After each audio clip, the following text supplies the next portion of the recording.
This unfortunate girl returned to the end of the world 3 times, but did not live for more than 22 years. However, what she saw now struck her to the depths of her heart. Wait, is it? Born in the family of villains, the heroine of the children's novel Dylan is doomed to the tragic finale. However, it was not frightened. In the eyes of Calypso burned zeal. You will see for yourself. I grow up quickly, become talented, and leave this family forever. She swore that in the next life she would necessarily conquer him to survive. Let's plunge together into this fascinating story today. History begins with the impressive panorama of the majestic kingdom. Blood drops were still falling on the ground, stirring with fragrant breathing. The girl, shaped with bodies, stood on her knees. Her gaze was sharp and cold. Blood was still flowing from the wound. Looking at the people in front of her, she thought, "It is the main character, which is the second in meaning. Senior and middle sons of the murderous whale family. And here is the youngest. I will die." Looking at them, after a short pause, she bowed her head down. Have I not been able to live for more than 22 years this time? It turned out to be a world from a children's education book. In this world, she lived up to 20, 21, and 22 years. But this time, the girl found something that would change her life and the fourth attempt to exist. However, all 3 times when she came into the world, continuing her monologue with disgust, she sighs. And think only, I have reborn into a children's novel. Is someone in this world as unhappy as I? Suddenly, someone's shadow had flashed before her eyes where she touched the ground. A man appeared before her eyes. Having straightened his wings, he flew up, creating powerful gusts of wind. And here is this powerful and emotional dragon duke. She lifted her eyes with surprise. There was a real dragon in front of her. More precisely, the Duke Draken stood in front of her. His eyes looked at her with a slight hint of hostility. She clenched her teeth and exclaimed, "Damn." While she was boiling from anger, the Duke's dragon approached her. She was still indignant. Why did they have to provoke that Dragon King, causing such events? Is this finale really suitable for a book about raising children? She closed her eyes, trying to keep peace. The situation is really bad. Opening her eyes, she was ready to meet her face with the Duke Dragon. Right behind the back of the Duke Dragon appeared a sight of the big city, the streets of which were the city of Kon. She wondered how it could be seen at all. She thought, if I went there, there is a Duke Dragon hangs there in front of me. Her heart faded with excitement when she would finally be able to return home. It really was her real place. At this point, she completed her 3rd story in a book for parents about raising children. Despite its proximity to death, she did not feel fear, but on the contrary, provoked it. She swore to herself, in the next life, I will definitely rush on that dragon. The lightnings that came from him helped her with this meaningless life. A moment, and before her eyes a new page opened. She was faced with a majestic estate that flashed under the sun with its gorgeous and lush look. Some whispered, "This is the bride of the dragon, right?" They talked about a little girl with blue hair that a servant carried. He heard that she had not awakened from birth. If she is really a dragon bride, then she was just sold. The little girl looked closely at these people as whispers were still in her ears. Well, it's good for the family. Despite their words, it was extremely excited to hear everything to the end. Continue to speak. In this life, she was not going to become a dragon bride. It was a world from a book called Formation of a Deadly Sick Daughter of the Black Duke of Lepore. When she got into this story, she changed her original story to make her life better. However, the result was completely disappointing. At first, it was extremely indignant with the finale. However, ironically that the story did not end, and instead a repetition of regression began. Time put a curse on her. After the failures in the first and second life, the first time she was defeated when she tried to seduce the original protagonist, and the second time, in her third life, she died because of excessive ambitiousness. Fascinated by the protagonist intrigue, she became the victim of his plans and was killed. But this time, before the death, she saw the power of the Draconic Duke. If she had this power, she could return to her native, beautiful capital, Con. At this point, the servant took her out of the banquet hall. She rubbed a painful place and prevents mentally. Be careful. After that, the servant left, leaving the baby himself in the room. As cruelly, even the little ones. The light from the window was pouring all over the room. She sat, not looking forward and thinking, of course I didn't need this place. But in the next moment, she denied this opinion. It's not time yet. At the same time, there was someone's shadow. The room was heard in the room. It was Oculus, the current head of the clan of Killer. She turned to the servant behind. "Where is it?" Oculus looked carefully at her. She crossed her hands and asked, "Is that all?" The servant replied, "Yes, the head of the clan." Looking at the baby, she put her hand to her chin, delving into thought. However, the shark returned to the maid and asked about another. "What about Hydromanda?" This question made her, which was so expected for Hydromantium, suddenly fell. He flipped through the pages in search of an answer for the head of his clan. It is worth explaining. Hydromantry is a special ability that is passed from generation to generation in the clan of spies. Thanks to this ability, water creatures can use their magic not only in water but also on land, and do it freely as they please. She turned around and went away. The servant asked uncertainly, "How is the name for the child?" The shark went without rotating. She said the name, Calypso. The servant looked at her with tenderness in her eyes and smiled gently. The eyes of a little girl gleamed in surprise when she heard her new name. Occupy once again stressed that she would now be a Calypso. In a room with 3 people, the shark was going to go out. The servant obediently replied, "Yes, I will write everything." In the meantime, Calypso looked thoughtfully at the void, thinking, "And that's all? It can't be so fast." Calypso thought, with anxiety looking at the 2 walking. She felt anxiety. If I will continue to ignore me, I will leave me, and I will die. To sell me and I become a bride's dragon, you need to survive for at least 10 years. She acted with this thought immediately. She opened her mouth wide, preparing to say something. The loud sound caused by weight was heard throughout the room, forcing the audience to die for almost 5 seconds. The Avkula immediately turned with a confused facial expression and asked, "What was it?" Calypso, standing in a cradle, shouted, "Grandma!" Oculus addressed the servant with the question, "Does it already be able to speak?" "Who taught it?" This was embarrassed by the servant. "Well, yes.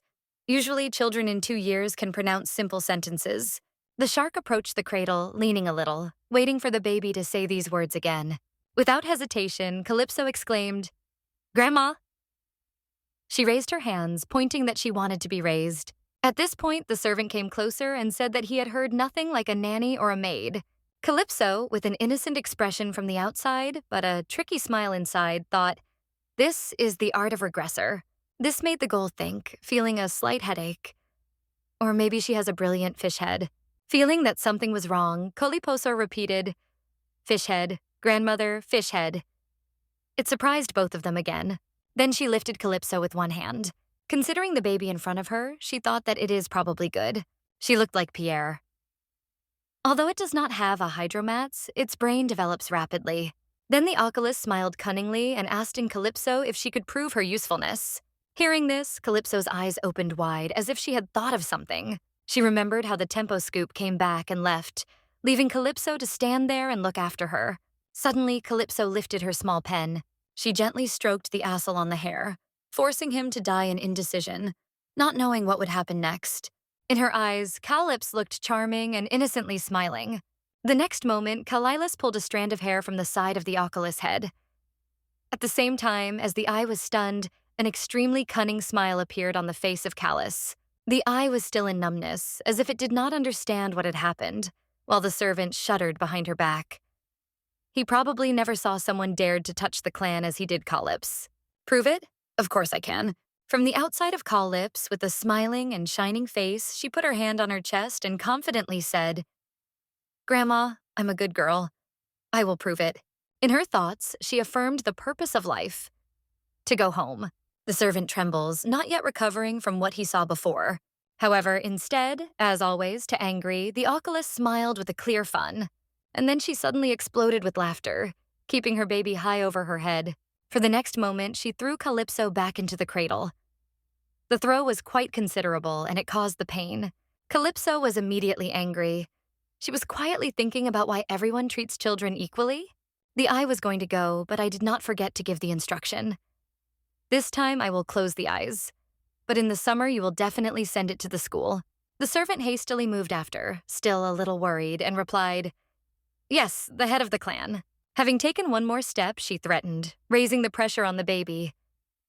If there is no success in the school, get rid of it for me. Her sharp look slid towards Calypso, and a cunning smile appeared on her face. No second chances. Such a facial expression made Calypso to feel a slight shudder. Behind the estate shone sunlight, which poured everything around. Inside the palace was kept a nanny. She thought silently. The goal is to live safely for 10 years.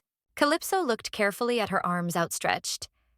However, I am still too weak because my physical abilities leave much to be desired. In this life, I plan to study at an educational institution. If I have a guardian, everything will be much easier. In her imagination, the picture was constantly spinning, as it destroys the house to escape from the family. She was quietly calculating, if you cannot enter the school, it is not the end. There is always a way to survive. Suddenly, the nanny put her on the ground, leaving Calypso in a mild surprise. Immediately afterwards, she said respectfully, "In a week, we will organize your moving, ladies." Calypso's face gloomy when she turned to her. Her behavior has changed so quickly only because I was recognized. The nanny, still shining, looked at Calypso and said, "Okay, go out." The nanny immediately obeyed. "Yes, ladies." In the eyes, Calypso appeared an alarming shade. She began to walk nervously back, thinking about who, as they said, had incredible abilities and crazy all around. A person with an incredible force that causes fear of all, but his ability to hydrokinesis is limited. In addition, he has you, and he does not interfere deeply into family disputes for power. Reflecting on it, she suddenly stopped in place. All these thoughts of Calypso were directed at one person, her father, Pierre. The frame was moved to the yard of the majestic estate. At this point, the Calip ran through the road. She thought on the move. My father did not appear since my birth. He also doesn't care about my older brother. Calypso understood from her own experience that appealing to family feelings with Pierre in vain. So I decided not to tell him that I was his daughter. All aspects are clearly defined, though I feel weak. The Calip stopped and reached out to open the door in front of him. She felt a little helpless, remembering her previous life. Butterwack told me some details about my father. She did not imagine that his words could be useful now. Once Calypso entered, she noticed a man sitting inside. It surprised her a little. Suddenly, there was a gust of wind that made her hair dispel. Callisto looked closely at the man sitting opposite her. It was an attractive man with blue eyes. Pretty for hearts. Seeing this, Calypso was a little shyly hid behind her bag. Calypso ran closer. "Do you know where the school is located?" she asked. Looking at this man, Calypso was amazed at mentally. In past life, I have always dying too early, so I never met a real man. Sometimes they say that beauty is failure, but this man is a real embodiment of a good look. After the question of Calypso and her lovely, brilliant eyes, the man froze in silence, as if plunged into reflections. At that moment, the mood of Calypso changed sharply when she noticed that her husband was ignoring her. But in a moment, he turned away and said, "You didn't come there," forcing Calypso to silence from surprise. Calypso strongly put her hand on his chest. "But I have to get there." "Can you spend me?" He turned away again and replied, "I don't want to. It's the other way." These words made Calip stop. Then Callis climbed to her husband, mentally noting, "Nothing is easy." After she calmed down, she began to copy it in a bag in search of something. How to get closer? Maybe treat it with something delicious? The man did not answer, leaving her a little disappointed. Calypso started a conversation with a stranger. "Here is so quiet. Are you not having friends? You play alone every day? Then you are probably as lonely as I am." This time, Calypso really got angry. She cast an angry look at her husband. He ignores me again. But inside it was a barely noticeable despair. Today, I will only have to be satisfied with the fact that I recognized his face. After that, Calypso jumped down. "Farewell, I'm going." She waved goodbye while glowing with happiness. Before the meeting, Mr. B, Calypso ran forward, leaving a man sitting and watching her. He put one hand on his chin and the other used to heal the wound and asked, "Is this my daughter?" He thought, "She probably doesn't know me." She ran, rotates slightly and teasingly showing her tongue. My father probably thinks that I do not understand anything. Close relatives may have some differences, but it is only necessary to look to see that their characters are similar. Calypso meant that they were both cold and indifferent. Evening in the estate, in the room shone with all the lights. Calypso lived in an unknown house and closed the door. Suddenly, she heard screams. Hiding in the corner, Calypso listened to the conversation of two servants. "Make her silent. She is completely foolish," one said. "There is too much trouble with her," another said. "She is here in vain. I hope she will get rid of it soon." Another day, Calypso heard the maids faded. "Oh, our mistress is so useless. Just find another place." Calypso was still standing at the door thinking, "Leave a straight descendant of the killer in such a place. If you can't wake up your strength, I will just leave for death." Calypso thought how to survive in this crazy environment. Then she remembered her father. "I need Pierre's help." Calypso Puster agreed. Her face radiated confidence. She was quite convinced of her abilities. "I can interest Pierre." The next morning, Calypso went early to meet Pierre. However, she was a little nervous, firmly squeezing her hands. It was hard to believe that this weak body was capable of something significant. Calypso was so depressed that she cried, complaining about her destiny. "My older brothers were born with talent for strength and strong physique. Why am I like that?" She made every effort to awaken her hydroment. All her efforts were in vain. Unfortunately, nothing was possible. Since I cannot go in search of a treasure now, Pierre's approach is a priority. Suddenly, someone's voice was heard that made Calypso to shudder. "Hey, what are you doing here? Maybe you didn't get there?" Hearing the voice, Calypso immediately hid behind the wall to listen. Another voice replied, "It's here." Seeing the two unknowns slowly approaching, Calypso thought, "Who came?" These were two guys. The one in black said, "I heard that a new descendant was born here." The one with chestnut hair replied, "And what from that?" "She still can't use hydromania." Calypso remained on this side, listening carefully to their conversation. Karaoke added, "Besides, I heard that she was sold as a bride for a dragon." The blackness denied. It was said that she was recognized as the head of the clan and transferred to the main house. "If we do not stop it now, it will definitely create problems for Byrna." Hearing this, Calypso seems to be clear. Byrne is the older son of his uncle. I don't love him very much. If so, these guys may have voluntarily agreed to become vassals. They looked concerned, because when Byrne is angry, it can scare. Because they depend on the influential heir, it is not surprising that they despise other direct offspring. Hearing this, a guy with brown hair said, "Then we need to teach it a lot so that she would not think about anything." The guy with black hair agreed. Seeing this, Calypso worriedly thought, "I'm out of strength now. If I just escape." She moved carefully, trying not to make a single sound. However, life is not a dream. Calypso's leg came to the branch, making a crackling sound. Hearing this, they both looked around. When Calypso was going to run, all three froze for 5 seconds, trying to understand the situation. One of them exclaimed, "Hey, look there!" "Isn't she?" There was only one thing in Calypso in the head. "I'm doomed." The pursuit of 3 participants began. 2 boys shouted, urging to stop. In the air, echo of steps and shouts, "Stop!" At that moment, Calypso ran, breathing hard. "I was so tired, I can't stand it anymore." Her thoughts flashed. One of them almost caught up with her when Calypso lost his balance and fell forward. Her feet were tangled, slipping against each other. Calypso was scared. "I was caught." At that moment, 2 boys blocked her way. A guy with chestnut hair asked with suspicion, "So you really a straight descendant? You look very young." Tones and views of neglect. "You do not know how to use hydramine. How did you recognize you as the head of the clan?" As if touched a painful place, the Clipoida was anger. Her little hands squeezed firmly. Clipsoida provoked, "Come here. You have told a lot."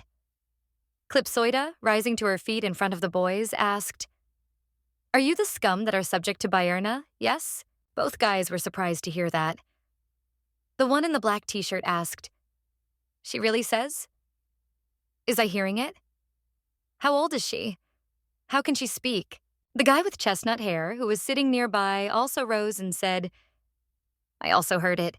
Then he poked her in his forehead and continued to annoy. "I wonder how you managed to catch the heads of clans without hydraulic," he asked, adding, "So you just a little insect that has nothing to brag about, yes?" And immediately baked, forcing him to scream with pain. Satisfied, she released her victim after the bite. The guy she had bitten wept and, keeping a throbbing red finger, began to complain. Calypso asked with contempt, "Well, finished?" She could no longer restrain her anger and, pointing them directly into her face, said, "If they are insects, then it is probably earthly creatures, aren't you? You are a failed fishing fish?" The two children she pointed out were in continuous surprise. Without stopping on this, she added, "How do you dare to compare me with some terrestrial creatures?" The guy in black laughed. "What does she say?" Meanwhile, he exploded with laughter with chestnut hair. Calypso reached its goal and affected him successfully. He replied with a tricky smile, "I was going to give you some tips." Despite his anger, Calypso covered fear. The dispute was exciting, but now it was no longer going. She looked at two significant figures in front of her and thought, 2 against 1? I have no chance of winning. She was illuminated by the idea. Then Calypso, pointing to them, asked, "Do you really think that my father will leave it unattended?" The boys looked at complete confusion. "Father?" And here they both imagined the cold expression of Pierre. If it's her father, Lord Pierre. Only the idea of it forced them to die of horror. The struggle for inheritance among the next generation unfolds with unprecedented fierce. The head of the family has already recognized one of the descendants. I understand that this is not the best news, but still, it's too much, Brazen. 2 adult boys attack a little girl. On this, a guy with brown hair denied, "Don't invent. What is worth it for Lord Pierre, so he's worried about you?" The guy with the dark kuchma added, "That's right. He is the one who refused to invite the head of the family." Calypso playfully waved her hand. "What are you talking about? I'm going to meet my father." She thought to herself that a little exaggeration would not hurt. Calypso thought, at such moments, the father is perfect protection. The guy with brown hair, still annoying, was ready to rush forward, but the black woman stopped him. Hey, Went." The guy with chestnut hair did not pay attention to the blame and, waving, said, "Go." He rushed forward with his fist raised. "You need to eradicate your bad habit before we go. Do you make me pay for biting your finger?" Callus was so surprised by a sudden attack that she could not dodge. She closed her eyes, getting ready for a blow, and thought, at least to have the power of water. As if her desire came true, the flow of water suddenly appeared and twisted around it. The water picked up a boy with chestnut hair and lifted him high in the air before he had time to touch Calypso, which was a surprise for a boy with black hair. A guy with chestnut hair fell to the ground, which stunned both Calypso and another guy. Calypso thought, what is this water swirl? A guy with black hair hastened to his wounded friend. Hey, wake up! He lifted his friend, still struck. I heard she couldn't use the water force. What was it? The guy with chestnut hair, still puzzled, muttered, waterboard tax. Feeling the defeat, both boys lifted each other and ran. Well, shaking. Wait. Seeing they retreat, Calypso raised his middle finger. Here you! Immediately afterwards, she looked at her hands with her eyes. Oh, God. What was it just? Calessa stood, putting her hands on her hips, and laughed happily. How did I suddenly discover the ability to hydrokinesis? It's incredible. I'm a real genius. Caleb's looked at her clothes with disappointment. All things are contaminated. I can't appear in front of my father in this form. First, you need to treat wounds. Her hands took away water. Pierre, hiding behind a tree, watched how Calypso is moving away and thought, do you know who I am? Calypso, still not knowing the truth, thought that, in fact, the time of eating was the best. Pierre, having heard the words of his daughter, got naked for a moment. He leaned against the tree, his thoughts were full of doubts. Best? The evening was approaching, and the mansion bathed in the last rays of the western sun, creating an unspeakable feeling of rest. When the morning sun shone, it seemed to have a new look, giving up a high mood to start a new day. Calypso monologue. Since then, I have been trying to master the power of water, but unsuccessfully. She stretched her hands forward. Come on. Calypso was upset, looking at her little hands. As I thought, my power is not fully awake. She sighed hard. Oh, everything will be fine, right? Suddenly, the sound of steps and voice came from the door. Princess, are you in your room? Calypso turned sharply, wanting to find out who it was, so she allowed to enter. Come in. The doors opened with a slight click. The teacher asked Calypso, So what? Let us see our friends? Before them was a girl with fiery brown hair. "My name is Mi, and I start working here from today," she introduced. Misa ran to Calypso and said joyfully, "I look forward to your guidelines, princesses." At this point, Calypso recalled that she had recently been raised from Mr. to the princess. Before Calypso has thought of it, Miss happily said, "The date of your enrollment is determined." Looking at her face, Calypso seemed that she had already seen this person somewhere. Seeing the scales on the neck of the mass, Calypso finally remembered. "In my past life, certain conditions were needed to combat terrestrial animals and gaps. The hydrokinesis commander was to be perfect, and a fool, capable of finding water sources. In the unit without a hydrokinesis commander, the presence of water was vital. Watching the shining smile of the mission, she remembered, if my memories are not supplied, Miss may have outstanding abilities in the future, although she does not know now." Calypso, already standing at the door, replied, "I'm just going for a walk." The worried Missa noted, "Many buildings have been destroyed lately, so you can't go out alone, princesses." With an expression of anxiety on her face, Miss asked to accompany Calypso because she was afraid that she could be in danger. Hearing this, Calypso's eyes expanded and she looked at the Miss. Calypso recalled how the servant put her roughly on the bed. "If you were a bride of this species, would you sell you in the future?" Then she was sharply placed in the cradle and she hit the back. "Or when the shark was threatened, if you do not prove your value, you will be expelled." Returning at the moment, Calypso gently laid her hand on the hair of the missing heir and noted that it was really great, leaving the Miss with a completely puzzled one. Not letting me, Calypso, smiling brightly and charming, said, "Thank you, but I will handle myself." Then Calypso, in a sublime mood, went, reassuring the missing about a little girl. The scene changed to a waterfall, where someone's hand gently touched the water in the pool. Pierre heard the greeting and turned to see who came. Pierre asked Calypso if she got lost again. The girl answered irritatedly, "Not at all. I look like stupid." Despite her brave words, she thought of how to speak so as to attract the father's attention and receive a response from him. The little girl's head broke her head over how to talk to her father. Calypso turned with a bright smile and asked directly, "Uncle, do you know how to use hydrokinesis?" Pierre did not look at her, just turned away, thinking thoughtfully, "What? How can I really know?" Calypso continued to ask, "Please tell me. I think you would become a wonderful teacher." Pierre stunned the words of the daughter. He asked, "What are you based on?" She seemed to be joking. "I don't know." From everything she saw. He could not understand what exactly she said. "What exactly did you notice?" Kalp's facial expression changes to a little more serious and a little upset. "I really want to learn. Can I?" As with one click of the switch, her face was immediately shown. "I give you the opportunity to raise such a brilliant student as me." Pierre, looking at her with surprise, asked, "Who are you not knowing shame?" Calypso said, "Probably, like my father." And these words made Pierre shudder. His eyes expanded as if she had suddenly attacked, but forgot to defend herself. Kalkses squeezed his father with praise. "My father is super beautiful and incredibly strong. He's the best in the world." It is like a little child talking. Pierre thought, "Am I really such a man?" Her tone is a little softened. "And I love him too. Please always love me. I worry that I can suffer. I'm weak, and when I hurt, the only thing I can do is cry." Hearing this, Pierre fell silent, plunging into reflections. Calypso recalled her father from the real world. He was gentle and kind. "My princess, Dad loves her daughter. Hurt? Give Daddy to the wound." A happy little family of 3 people. My parents loved me so much that I forgot that they adopted me. Now she only had to remember those wonderful memories. Nothing will replace my family. Even if it means seeing my mom and dad only for a moment, I will definitely go home. At this point, Pierre finally spoke and asked her, "Why don't you study your father?" Suddenly, she felt the pressure on all sides, which caused a slight panic on her face.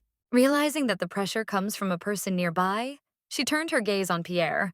Pierre was on the verge of an explosion from anger, with powerful waves boiled behind his back.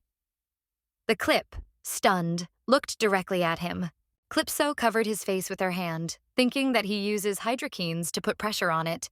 She explained that in a year I would go to the school. If I want to be the first there, I need to master hydrokinesis. Hearing this, Pierre advised, If you try too hard to awaken his ability, it can end in death. However, contrary to Pierre's anxiety, the little girl was extremely decisive. Okay, we live only once. What is the difference to die? Especially more, I don't know yet if Azuk works. Why not? To be the first, undoubtedly, such force is needed. Hearing these words from his daughter, Pierre was embarrassing, thinking, who brought up this child? What is it for teaching? Calypso said her father wanted her to become the best killer. Pierre did not answer, but he thought interested. Why are you lying, even knowing that I am your father? The expression on the girl's face and her words sounded, Uncle ask. Help me, please.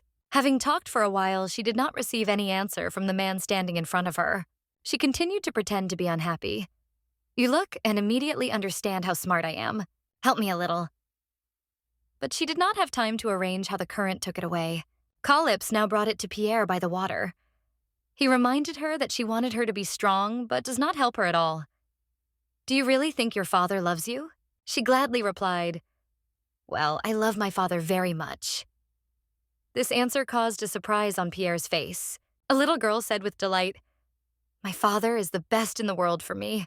He is the most wonderful and powerful person in the world. The scene suddenly plunged into silence.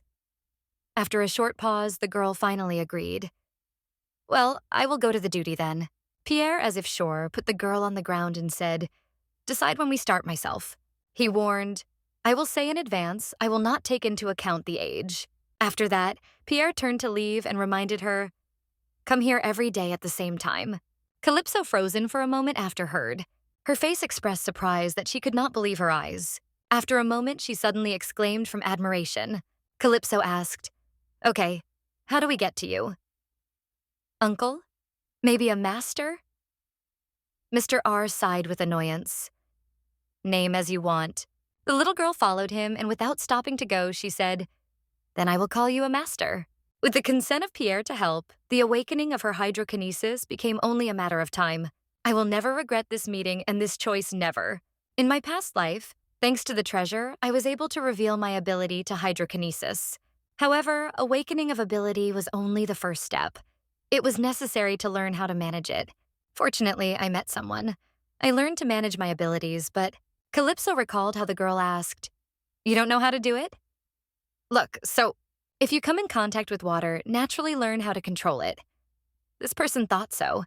Perhaps it is because of this that I quickly mastered my abilities. But then I thought I would die. This familiar feeling returned again. Ira agreed to teach her to awaken hydrokinesis. He asked to start with contact with water. Looking at the rapid waterfall nearby, he advised her to dive into the water. Calypso was a little confused, but replied, Yes, sir. Pierre instead insisted that she still plunged. He explained Calypso that in many cases the abilities were awakened when life is at risk. Calypso strongly denied. No, but he interrupted her. If you do not like this method, there are many others. Hearing this, Calypso asked with interest, What other ways are there? He answered without hesitation, listing a long list of usually complex methods that left Calypso without words. Calypso jumped into the pool, holding her hands on her lips to hold her breath. After a few seconds, she realized that the intensity of the workout was a stranger for her age. Her face is as if she is ready to faint. She imagined 500 push-ups, thinking, if I train my body to withstand hydrokines, then it should work hard. We trained 10 hours a day and felt that this method was most effective. Calypso barely opened his eyes underwater, but she closed her eyes again. Something is barely noticeable, but it seemed that at that moment, Calypso gave herself to the current, trying to feel hydrokinesis. At that moment, it seemed that she was choking with water. Immediately, Calypso erupted to the surface to breathe in the air. She clung to the edge of the pool, breathing eagerly. It seems I almost drown, she thought. Pierre, who was standing away all the time, watched her carefully. He looked at the girl and thought about something. Suddenly, he asked Calypso, Are you in an amoeba? Amoeba is a kind of simple water. She was busy with breathing, so she couldn't answer him. So he added a phrase that touched Calypso for living. Even amoeba would not respond so much to the stimulant. No one has more potential to develop hydrokinesis than you. Uh-huh, she replied. But that doesn't mean it does not hurt. Don't you take into account my age? Calypso, who lived 4 lives, no longer remembered how to be a baby. In addition, she had a father who knew nothing about her daughter. If I can withstand all these workouts, then age matters? Her face was determined when she thought. But I felt something, though barely noticeable, awakened in me. Although this is nothing compared to my brothers who are considered geniuses, but in this life, I am going to surpass them. With this thought, a sincere smile shone on the Kalinza face. The scene moved to the academy. From the door, the announcement was heard. "Princess, we arrived." Calypso came out of the carriage, full of delight. She did not even hope that this day, when she officially crossed the threshold of the academy, would come so quickly. In her second life, she was sold immediately. And in the third, they were kicked out halfway. She was mentioned by a man from the past life. She grunted that this person would not be surprised, like a request for help. It was reached by steps accompanied by a voice. "I heard a lot about you." It was a woman with gray hair. She greeted, "I, Lila, an initial level manager. I am a training center director for initial groups." Calypso did not look surprised, mentally saying, "We met here again." She recalled that she had left the academy earlier in Pierre's life because of her relatives. The guy pointed to someone and said, "This man stole my gem." At this point, Calypso began to say with fear, "No, But before she could explain something, someone exclaimed loudly, "Enough. I already understood everything." Then I met Lila for the first time. She approached children. She told the children that the evidence was not enough. This is just a one-sided story, so we cannot claim that Calypso is guilty. Despite her convincing protection, I was still expelled from the academy. Returning to the academy as the head of the family, I found that she had disappeared without a trace. Currently, Calypso made a step forward and bowed to Lily with respect. "I am glad to get to know you, a lilac." Lila was a little surprised to see such a polite baby in front of him. She commented, "Although I heard about it, but it is actually astounding. You are only 3 years old, but you already know how to speak and pronounce words perfectly, and your manners are just perfect." After that, Lila apologized to hold the Calypso to her class. "Please here," she said. And Calypso, following her, replied, "Okay." In the process of walking Calypso, she suddenly realized something that surprised her. Having reached the door of the class, Lila said, "Here we are in place. Please come in." At that moment, Calypso thought, remembering, "In my past life, I never had time to thank Lily." The sounds of children's voices came from the class, which carefully trained their language. Lila raised his voice. "Okay, all, please pay attention." She announced that a new student will appear in our class from today. Princess Calypso. Calypso entered the class, radiating an aura that struck all children. Teachers in the classroom also whisper among themselves, "This new princess is truly charming. They say she is a talented speaker." "Really?" responded to them. Calypso, feeling someone's gaze, turned to look back. Due to the slow development of this species, children usually begin to speak at the age of 7 to 8 years. It seems that rumors of a brilliant princess with exceptional speech abilities are not just rumors. But if it is a deception, the result of some tricky, I will definitely know that they are hiding. That's right. Thinking about it, the look became vigilant. Suddenly, the teacher approached Lila and, a little uncertain, whispered, "Mrs. Lilo, is something important. We will not be able to continue under the current curriculum." The princess stopped to give Lily the opportunity to see it with her own eyes. The kids surrounded Calypso, wanting to play with her, but Lila refused. "Play cubes?" "Sorry, but I don't play such children's games." The boy, who was thrown away, began to cry. Seeing this, Calypso slightly clung to his tongue. "That's the same. Look, adult whales don't cry." Calypso took the candy and stroked the girl on her head, causing her joy. "Thank you." Coping with the children, Calypso put her hands on his sides and turned to Lila. "Well, Lila?" Lila breathed helplessly and said, "No, I will provide you with higher class lessons. Do you have any specific wishes? Which class do you want to get to?" Hearing this, Calypso felt extremely pleasure. Perfectly. Everything goes according to plan. Finally, the moment I have been waiting for so long. Outside the academy, the sun was burning, heating the walls. Lilin's voice was a review. "Princess, what lesson do you want to go?" Calix considered the situation. I need to keep her attention. The class consists of 8.5-year-old children. Half of them are those who are considered promising, and the other half are the oldest in an elementary institution. It is a class that brings together the most gifted children. She asked confidently, "Is there anyone in this class who speaks better than me?" Lila was extremely annoyed by this child. "No, princesses. You are truly outstanding. But you have to be responsible for your actions, okay?" Calypso became even more proud. "That is, you do not consider me a young child. What is my 3-year-old nature, isn't it?" Lila gently laughed. "Yes, it's unexpected.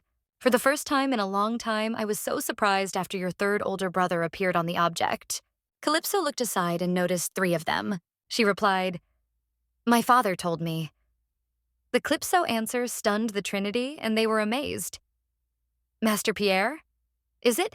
Calypso got another opportunity to boast. "My father loves me extremely. I told everything, yes?" On the contrary, the joy of Calypso contrasted with a spooky silence. Unable to stand more, Lila pushed Calypso. "First, I will bring you to the class that you like." Calypso gladly agreed. "Okay." After that, they left, leaving 3 people who were still hiding behind the door. Lila doubted a little in the words of the Calyps. Did the Master Pierre really care about her? Everyone knew that Master Pierre never visited his child. This means that Princess and Master Pierre still met and communicated. In the imagination of Lila, Calypso and Pierre were perfect in their role of father and daughter. Although hydraulics have not yet been conquered, with the help of a wizard wake up, only a matter of time. This is probably more than a simple phenomenon. This is the appearance of a direct descendant of genius. A new inheritance contender may have emerged. Flowers in the evening sun glowed bright. Sheptitally sounded the word avoid, dissolving in space more gently than expected. Pierre asked in surprise, "What does smoothly mean?" Pierre said, "I do not understand why you are so worried, but if you do not possess hydraulics, you will be removed." Hearing this, Calypso became angry. "Hey, Master, why do you extinguish me?" "But I sympathize with you." Even with people who find a difficult language as a master, I communicate easily, because I am 3.5 years old, and I have wonderful language abilities. Hearing him smiling at him, Pierre asked if she wanted to run another 10 circles today. As if receiving a slap, she quickly apologized and left. "And I just wanted to write a poem for 33 lines. Calypso praised herself, rubbing her hand. "But the teacher, look at me. Have you ever seen a child 3.5 years with such endurance? My muscles have become much stronger, and now I can even break stones." Pierre thought about her words. "It's really strange. Although you can't create water, your physical capabilities are still significantly improved." Pierre felt helpless in front of this little girl and sighed heavily. Pierre seems to have a new idea for training. "I had a need for learning." The scene is transferred to Pierre's estate. She was amazed at the grandeur. "Oh ho, the master's house is just incredible." Despite its grandeur, this estate seemed rather modest compared to Pierre's power, because it remained out of the attention of her grandmother.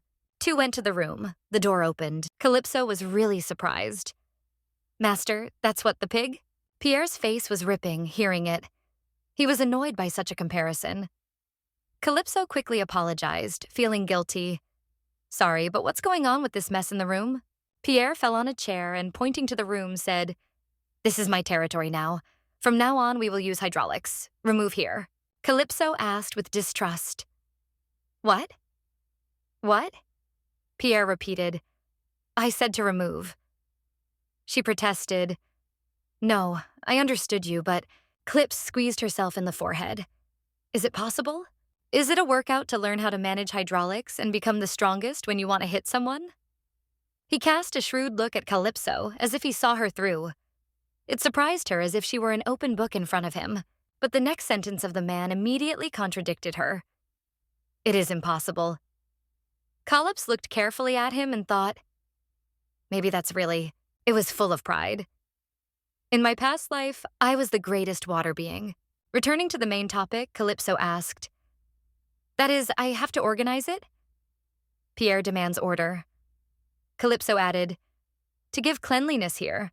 The task from which the head will become dizzy, isn't it?" Pierre agreed with that. At that moment, the whole body of Calypso trembled, as if she were ready to explode from anger. It struck her like a lightning strike. This killer undoubtedly forgot that I was only 3.5 years old. The next moment, Calypso shouted the ECOD name outside the estate. "I don't want to do that." Calypso seriously asked, "Do you really want me to use hydraulics for cleaning?"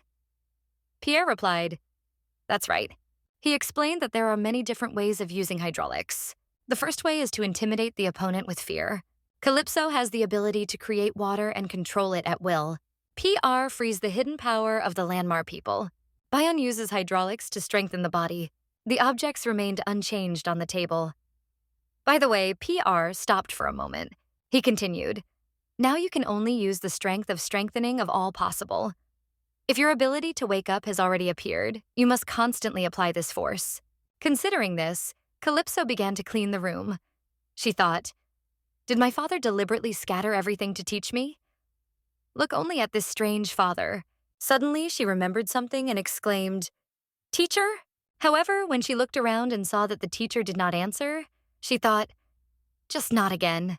Pierre looks like no regrets in the world. Are all the people who use the Calypso photo are the same patients and exhausted? Evening, still in the estate. Calypso still carefully cleaned the room when she suddenly noticed something unusual. It was a handkerchief. She asked, "Sir, where do I put it?" Pierre rose from his chair and told her to throw a handkerchief. He stressed her that this thing was unnecessary. Calypso became interested. Pierre's reaction hinted that it was not just a thing that could be thrown away, because data from her past life testified to the same. She replied, "I would understand. I would throw away," but secretly shook a handkerchief. Calypso asked, "Isn't it yours?" Pierre, turning away, replied, "No." She remembered that despite numerous rebirths, only two things were aware of her mother. She was also an orc with a good person, and was a good person. "I don't know anything anymore." Calypso was surprised. In no case. Pierre asked, "Really? Then move faster." She lifted the cardboard box, thinking, "The constant use of this force, after all, helps me gain more experience. I feel my muscles develop more than just from running." Pierre watched his daughter cleaned, moving things from place to place, mourning in the Calypso estate. Calypso went dissatisfied. "I'm so tired," she said. Her nanny caught up. "Princess, as you asked, the conditions remain unchanged." Calypso replied, "Yes, I'm up to date. After yesterday's cleaning, the whole body of the whole body." And she thought with fear, "If I come back, it would be difficult to see Pierre." Although he promised that he would be entrusted with washing next time. "I will no longer complain about training." Calypso was immersed in her sad reflections. What are the workouts? Just forget. Suddenly, someone ran to her, calling, "Princess." Lila respectfully said, "Please follow me. I'll bring you right there."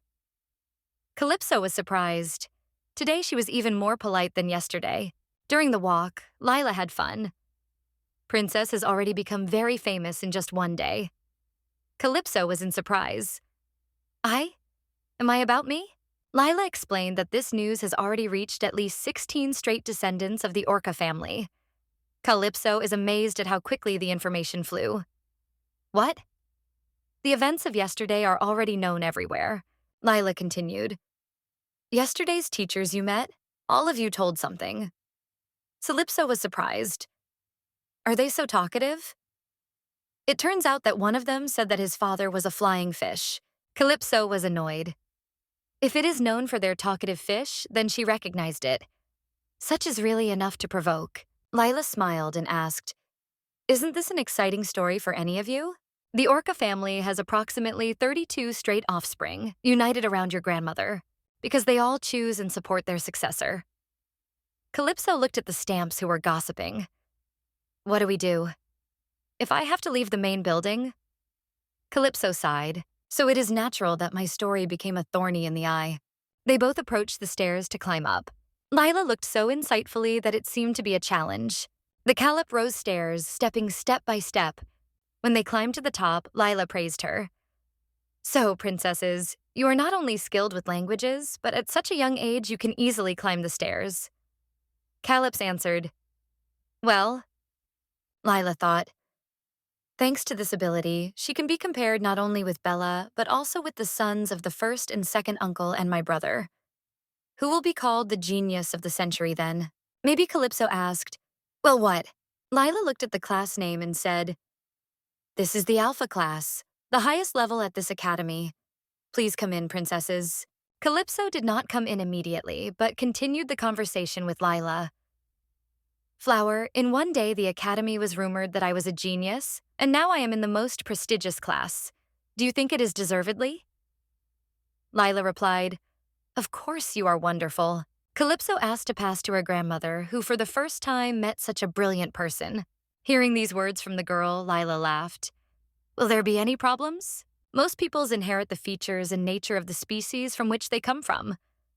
Therefore, orcs usually avoid battles, preferring a peaceful life. However, among them are rebel, killer. The teacher's voice was heard in the class. Today's report session is complete. 2 students complained about bullying. The teacher exclaimed, Karen, do not interfere in the classroom. Carolina rejected on a chair with excessive self-confidence and replied, Yes, I know. He said dissatisfied, Why do we play these children's games? Another classmate supported Karen right. Luke and Deer were unfortunate because they were just teased by Karen. These 2 cute Bingen siblings cohesively supported each other. Karen turned to them and raised his fist threateningly. You don't even approach the power of my fins. What do you need?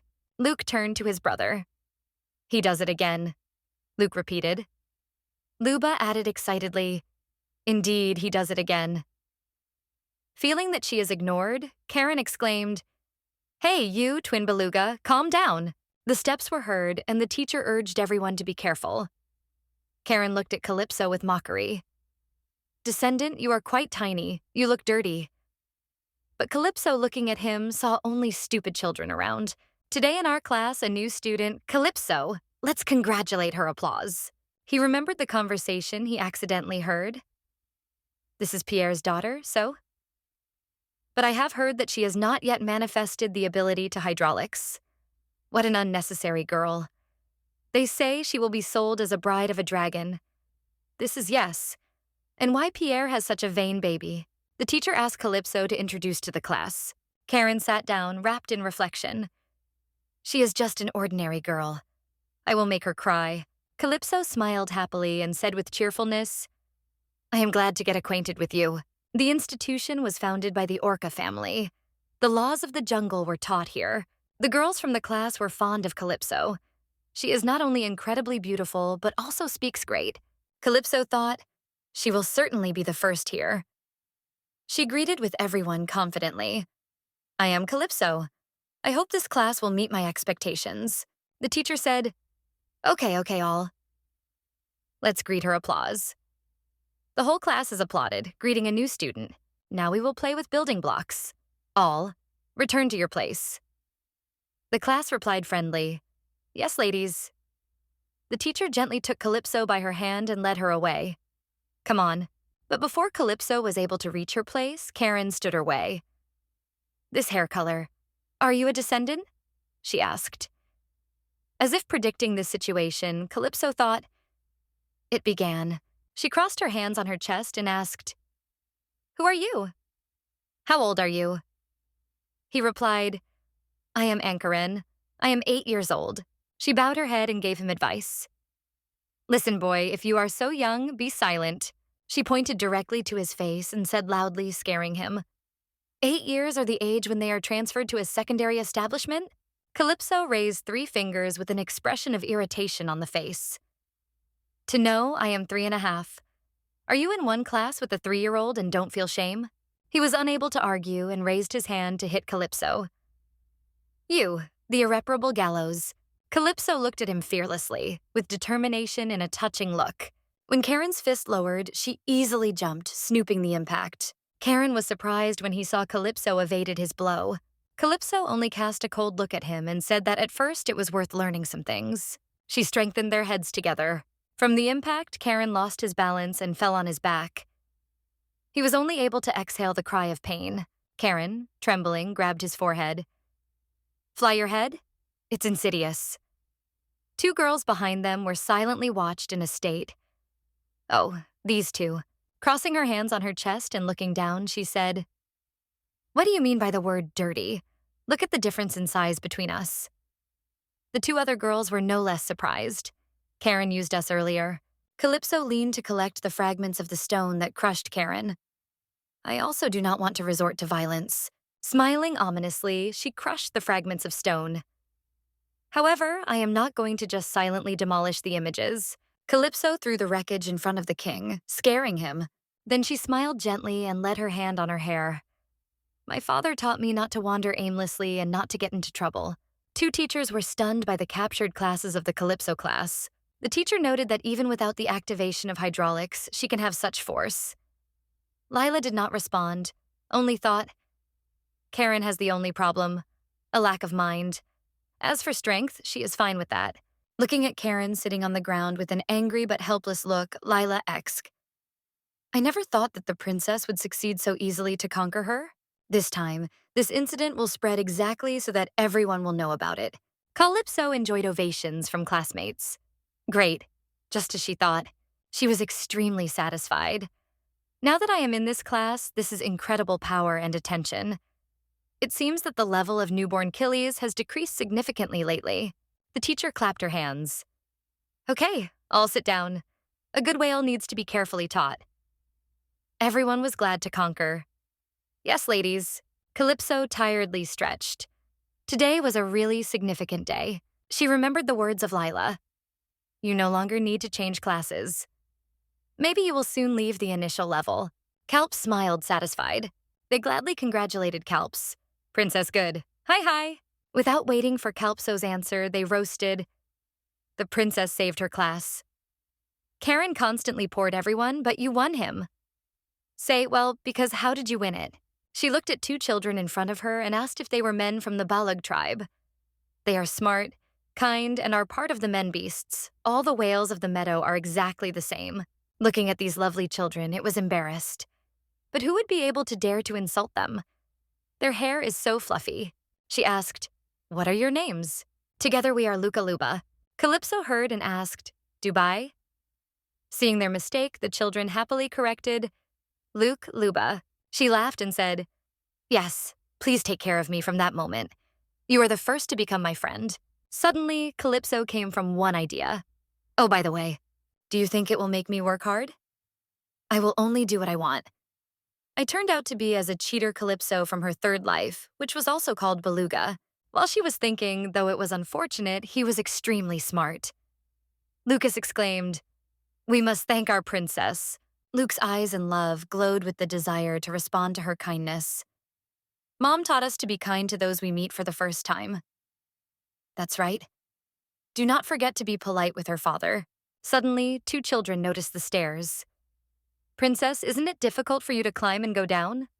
One of them asked. Do you still have the strength? Calypso quickly responded, No, not tired at all. But she did not have time to arrange it, suddenly pulled her down the stairs. A minute. These were the twins of the beluga, who cheerfully carried her down, quite satisfied with the explanation that whales always help their friends. Princesses are also friends. Calypso flies through the space, reminiscent of a huge screen. When they went down and met a servant who came to pick her up, he seemed to be used to these children. They said goodbye. And Calypso thought that she seems to have cute subordinates. When she returned to the estate and came out of the car, a group of servants appeared in front of her, who lined up in a row and worshipped respectfully. Calypso was surprised. What is the wonder? Here, everyone, even those I have never met before. A Hanum, a servant with blonde hair, greeted her. It is a great honor for me to meet you, princesses. Calypso asked him, What is happening? He replied, Princess Calypso, at the time of your stay in this building, we are here to follow your desires and make your life as comfortable as possible. That is why the servants here are such an expression. Perfectly. I will find the shortcomings in each of you later. I like it. I will turn my nanny. Calypso pointed directly at the missing and said, Miss. The servant asked with curiosity, Food? Do you mean? Calypso did not want to go into detail and, smiling, replied, I am sure you have no idea. It happens that the local staff does not even prepare me a full food for me. The servant replied, Princesso, this is the law of life. Survives the strongest. Calypso Fendeski. Such rules of the House of the Orca, isn't it? Yes, I know, she confirmed. However, she continued, To endure hot coops to the burning border is another rule of our family. I was neglected and excessively used in childhood, and I do not feel that I am passing the trial." The servant was a little surprised. What happened? Callus recalled her father again to influence them. "I will definitely tell my father about it." Another person in a panic asked, "What? What do you mean?" "Mr. Pierre," she replied. "The father is very interested in me." He tried awkwardly from the situation. "Princess Calypso, if you allow, we would like to fix our appeal to you in the future." Calypso thought, "If I do not take the initiative in my hands, I have big problems." She turned to the mission with a bright smile. Everything was settled. "Let's keep each other, Miso." Miso sat side by side and carefully took the little hand Calypso, agreeing, "Yes, princesses. I will make every effort." Miso worked hard. Working, Miss remembered the words of Calypso from yesterday. "I feel abandoned. It's like a mockery of a baby. I don't believe that should go through such a test." Miss remembered how a young girl said she was a real genius. Sunlight, as always, poured the whole mansion. In her room, Clip sat on the bed and read. Suddenly, she shone. "Oh, I remember. In my past life, the Whitewell family was destroyed, isn't I? The Verovian Whitewell and Daphne are distinguished by the exceptional mind. The culprit was my uncle's son, Ban, and the reason is simple. They offended him. Now, Calypso did not have to look for reinforcements for fighting. In any case, she was going to leave soon.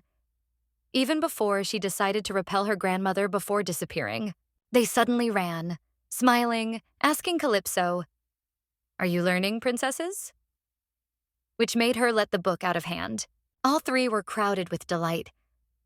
"Oh my God." They showered Calypso with compliments. "How can you be so smart?" "Oh, your hands are so cute when you hold it." "Calypso, you're just wonderful."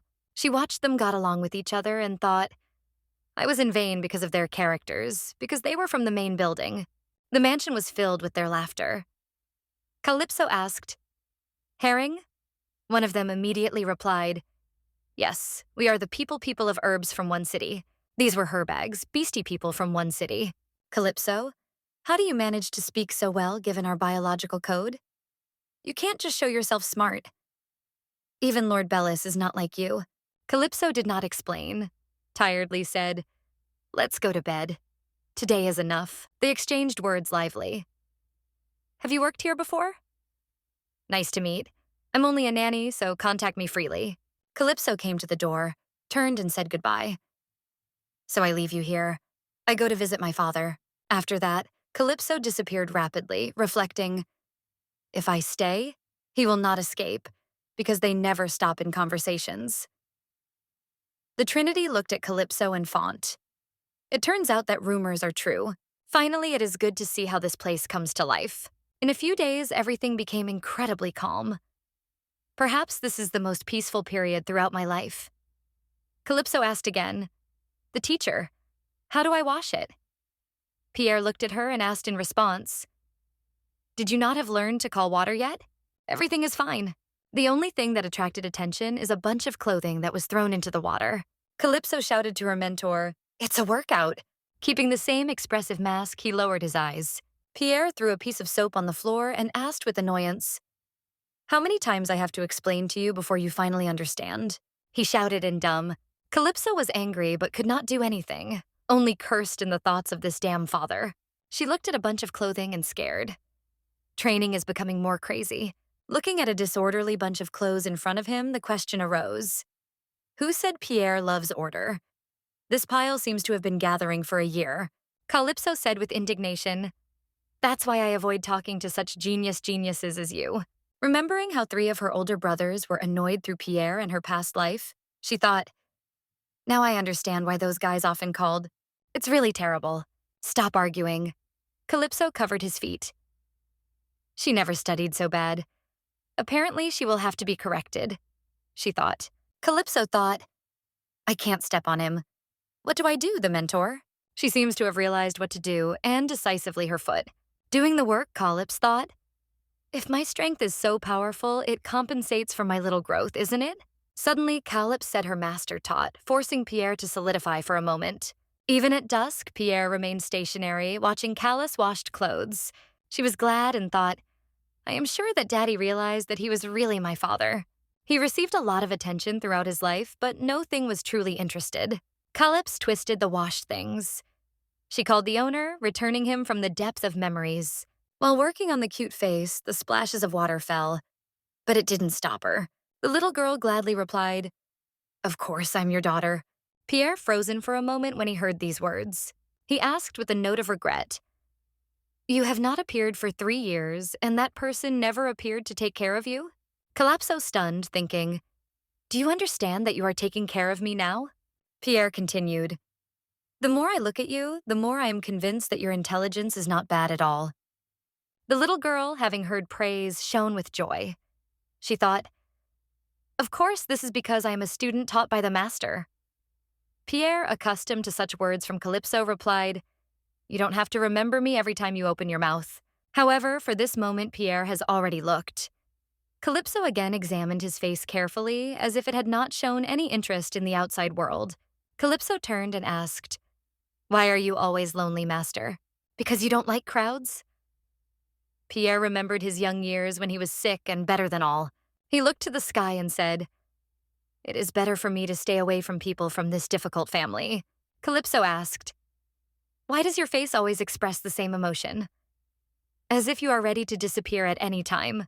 After a short pause, reflecting on her words, he replied, "This is not meaningless when you think." Calypso stretched her fragile hand. She struck a friend on a friend, forcing him to sway from surprise. He turned to ask you. She first exclaimed for him, "How can you say such things that remain so easy to say, who remain suffering?" Calypso rushed to Pierre and hit him. "Don't say such things before a child of 3 years old. Are you a fool, a master?" She thought with indignation. Will she not have to correct her father tomorrow? She insisted that her mentor would feel all the beauty of life. Calypso explained, "You taught me, so we are now business partners." He turned away and said, "I don't even understand what you are talking about." Calypso put her hand on her heart and smiled widely. "Believe me, I will show you how exciting life can be." After that, Calypso rapidly rushed. Considering the cheerful and charming face of Calypso, Pierre thought, he remembered the words he heard from another person. "Mr. Pierre, I don't know if you know, but your daughter now tells everyone that you love her very much." After these words, the interlocutor laughed sincerely. Looking at a sweet little girl in front of him, he thought, "What are you trying to achieve spreading such a hearing?" Calypso turned and shouted, "Master, what are you doing there? Come on, you are so slow." Pierre perceived Calypso as a cautious baby, because she has never, even once, turned to him wrong. At the academy where Calypso studied, when the building blocks were put in the tower, someone asked, "Princess, have you finished?" Luke and Liuba were asked in one voice, "Have you finished?" "We did everything, too. Both works are given. After the game is completed? Yes?" "Princesso, the teacher said that if we finish the construction, we can play hiding places. Do you mind?" they asked. Luba just shook her shoulders, and Calypso replied with a smile, "No, I don't play such children's games." Luke and Luba were delighted.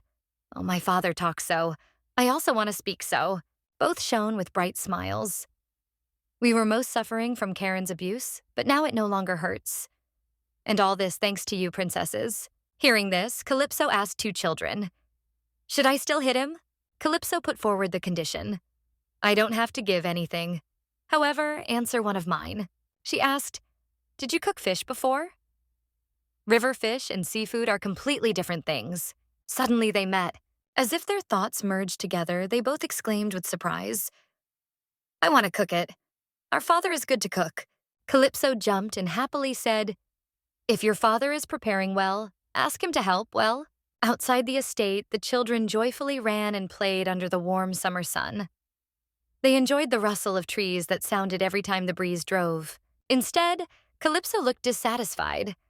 Her face was gloomy and round cheeks were inflated like 2 buns, causing a desire to pinch them at anyone who saw this expression. Suddenly, she was a plate with a sausage. Road Calypso. Avenue. Hearing this, Calypso immediately opened her mouth and began to eat. The sisters of Herring could not hide their hobby. They looked at her glowing eyes, unbridled by shouting. Then 3 friends returned to each other and talked enthusiastically. "The baby is as sweet as you." Calypso twisted when the seduced sisters wiped her face and fed her. She thought to herself, although I heard that herring is very friendly to people, it seems that their actions were a little annoying. But food is very important for growth. With this thought, she quickly opened her mouth and bit her egg, which was just lifted to her lips. Everything I need is a quick height and dragons, Calypso thought, holding a food fork in each hand. Suddenly, one of the three herring sisters spoke. Remembering this, Sister said, "The Dragon Festival is a grand holiday that is held by the royal family and the Dragon Empire. It is a holiday that demonstrates the greatness and power of the royal family." Hearing this, the red-haired girl clearly demonstrated disappointment. Too bad I also wanted to try at least once. The first girl spoke again, as if a little cooling of the passion of red-haired. Calypso had already finished eating and wiping her mouth. Hearing the mention of the Dragon Festival, according to her, the idea, I also want to meet at least once with the Duke Dragon. Suddenly, the face of a red-haired girl shone again. She clapped her hands loudly as if she remembered something, and turned to the other two. Did you hear? The head of the family will soon return. Calypso was unable to hide the surprise when she heard it. She looked at them with interest. They covered their faces and explained to each other. The red-haired girl, smiling from her ear to ear, turned to Calypso. Princess, did you just win? Calypso quickly denied, but the Trinity was already surrounded. The red-haired girl even enthusiastically asked her to repeat this sweet lag. Calypso could not refuse the request because it was only an innocent gesture. A winking. As expected, as she did it, three of them immediately exploded with joyful exclamations. Then, the blonde quickly returned to the main topic and explained that the head of the family is now absent. He said that as soon as he returned, he would immediately call the meeting. Calypso asked, "Looks you know a lot?" The girl gladly replied, "Yes, because our seduced sisters are everywhere." Calypso thought, "This is a family meeting. Is there a way to join it? I can't suddenly activate my hydraulic systems, so I think it is worth focusing on thinking about this issue." She suddenly remembered her previous life, and her brother's words came to mind. "You won me. I will join you on the way to get the presidency in the family. 1. Go forward, crossing my body. Move forward. Initially, Mungu has to meet his 3 stupid brothers." The voice of the blonde suddenly returned her to reality. "Calypso, she said, holding a piece of carrots in front of Calypso. But she exclaimed, "I'm not them carrots." The girl's face darkened. Tears almost flowed from her eyes. She apologized. "I didn't cook very well." Calypso, upset, she was heard, not knowing how to reassure her. She sincerely assured, "Oh, it's not what I meant. Come on just this time, okay?" Calypso swallowed carrots helplessly. Both others, seeing it, clapped their hands and exclaimed in honor of her act. Subsequently, the Calypso meal finally came. Herring sisters quickly gathered and said goodbye. "Until tomorrow for lunch, Princess Calypso." She smiled in response, but her thoughts remained immersed in the family council. What is there with my brothers? I have to find them. From the outside of the intermediate institution, Calypso hid behind the bush. She thought mentally, if I go in this direction, then you get an intermediate institution, isn't it? She remembered the stories of 3 older brothers. All 3 work in an intermediate institution. If I am caught, there will be problems, so I should be careful. With these thoughts, she carefully explored the surrounding area. Suddenly, a loud cry, which caught Calypso by surprise. "Don't you know how to listen? Are you deaf?" There were 3 children around her age around Calypso who were her friends. One of them exclaimed, "Do you ignore me? Can you not understand what am I saying?" Calypso, noticing this, could not hide curiosity and put forward her head to find out what was happening. In the corner, silently curled up, a white-haired boy sat, not showing any desire to withstand the 3 children who teased him. Calypso suddenly realized, this is Hinore, my 3rd brother. Hinore, says Adal. Calypso has frozen. She could not understand why her brother would tease. Hinore shakes and sobbed as if he were ready to cry. The red-haired boy spoke again. "Do you not know what to greet us first?" Nearby stood a boy with purple hair, who added, "How did you get into our class with your dirty white hair?" The Genok, frightened and sobbing, pleaded, "Don't say so." The trinity of children, seeing it, took the opportunity. They laughed and pointing to him only reinforced their disdain. Calypso was frozen as if she had just remembered something important. Ah, I remember my past life. Earlier, she asked a servant about Janori's school days. In school days, Janori was a boyfriend who enjoyed when he was teased. He pretended to be weak so that he could be teased and then unexpectedly attacked his abusers. The red-haired boy grabbed him by the collar and eagerly lifted him up. Hey, why are you silent? Water waves slowly began to rise from the ground. Its folding has changed. There was no more fear in the eyes as before. His face was cloudy and a sinister smile appeared on his lips. Calypso wondered, if he now applies his strength, everyone will die. I can't let the news of how my brother won classmates has become a loud theme before I have time to participate in the meeting. This will be a big problem. The guy with red hair lost patience and exclaimed, "Are you specially ignored me? You still don't answer?" He was about to lift his fist to hit the Jeaner. Suddenly, Calypso rushed forward and shouted, "Wait!" Callus confidently ordered them to stop. The guy with red hair flicked and asked, "Hey, Small, why are you interfering?" Looking closely at Calypso, he seems to have understood who she is. Its hair color was a hallmark characteristic of only the descendants of this family. The red-haired guy was worried. Why is she so small? It is rumored that it is associated with Mr. Pierce. All that concerns posterity usually brings trouble. Let's come from here. Putting Janu, they quickly moved away. Even retreating, the red-haired guy did not forget to turn around and look at the genius, as if warning, "You were just lucky." Calypso showed the tongue and quit. "Baby." At this point, Genoa asked her question. "Hey, what was it?" He put his hand to his head and his silver hair has suddenly changed, becoming a color that looks like a calipo. Calypso remembered his words from their common life. "You know, Calypso, if you met me in my youth, I would be terribly embarrassed. I had a lot of children's actions and a lot of unjust. It causes me a sincere sense of regret. If I met you before, wondering what our lives would be?" Calypso did not retreat either. She put her hands on her thighs and summoned, "Why not get closer, a great wise man? Are you my older brother, isn't he?"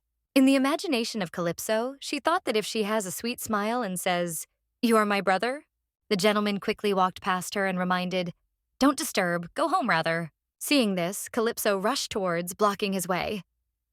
"Do you say hello to me?" He immediately rushed to her, shouting to stop. "No. I'll do it, I will do, as you say." The genome looked puzzled. "Why do I have to greet you?" "You saved me. Whatever talents you do not possess, can this cause your exception, of course?" Geno remained cold-blooded, crossing his hands, and replied, "I would still be able to handle it, even without your help, and without the risk of being excluded." He did not have time to complete the sentence as suddenly something flew past Gina. He shuddered with surprise, not having to react, only noted that the object flew very quickly. At that moment, instantly appearing, he contacted firmly just before Gina. She rushed forward, waving his fist. The genre did not have time to react, only frozen in place. Suddenly, Janora shook her head immediately, immobilizing. The genre grabbed her head with pain, and Calypso laid gently after a powerful push. She smiled widely and thought, "Only sweet blows can make people be more vigilant, right? Thank you for the lesson, Dad." She thanked her father. Henor struck in amazement. What was it for power? Clips was slowly approaching, saying, "What was it?" "I am a sweet younger sister who is much stronger than my older brother." Henor gnashed teeth from rage. "It is just a great foolishness." "How can it be? Brother, can you wash your clothes?" Henor was embarrassed without realizing what was happening. Instantly, the genre was stunning on the ground.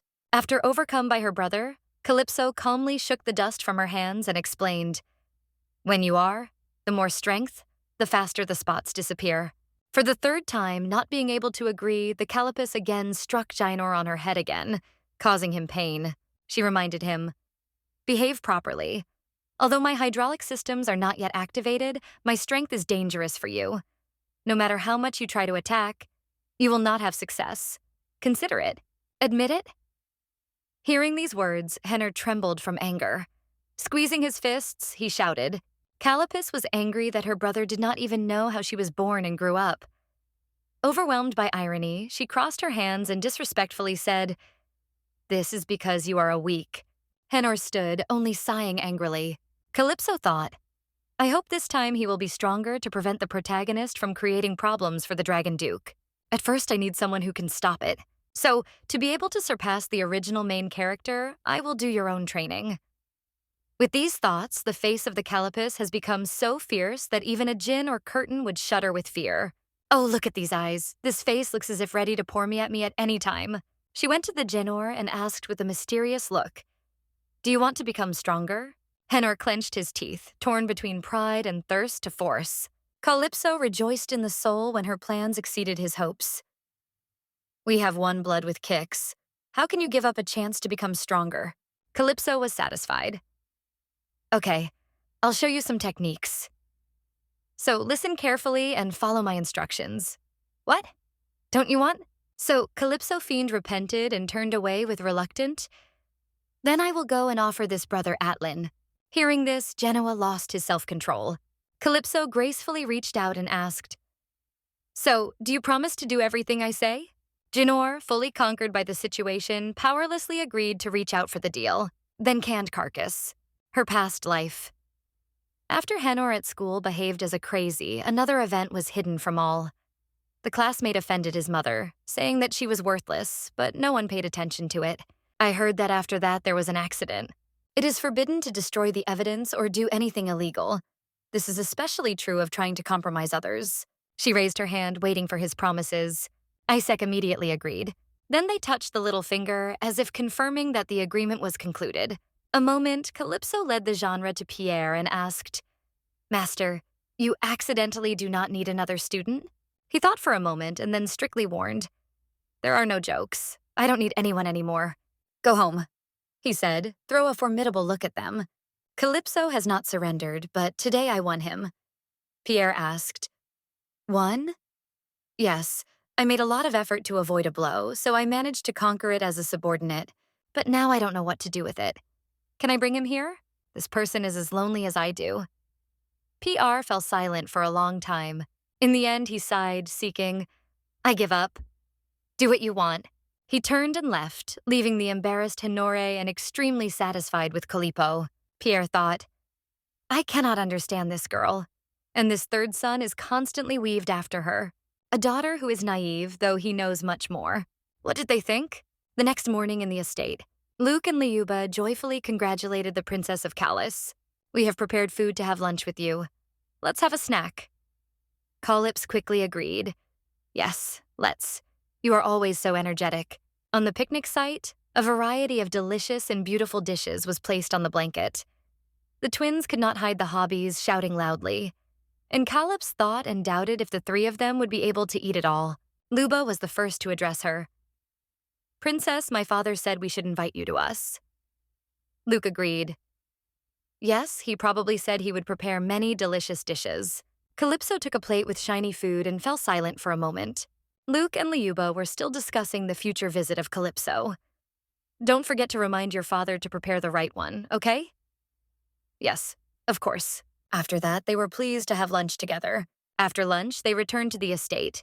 Luba suddenly stretched the Calypso leaf. "Here's what you asked for yesterday. I personally addressed your father for that." Calypso joyfully accepted the letter and thanked.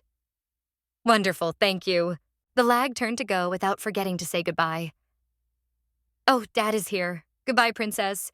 Be careful on the way back." Calypso's eyes lit up when she looked in their direction.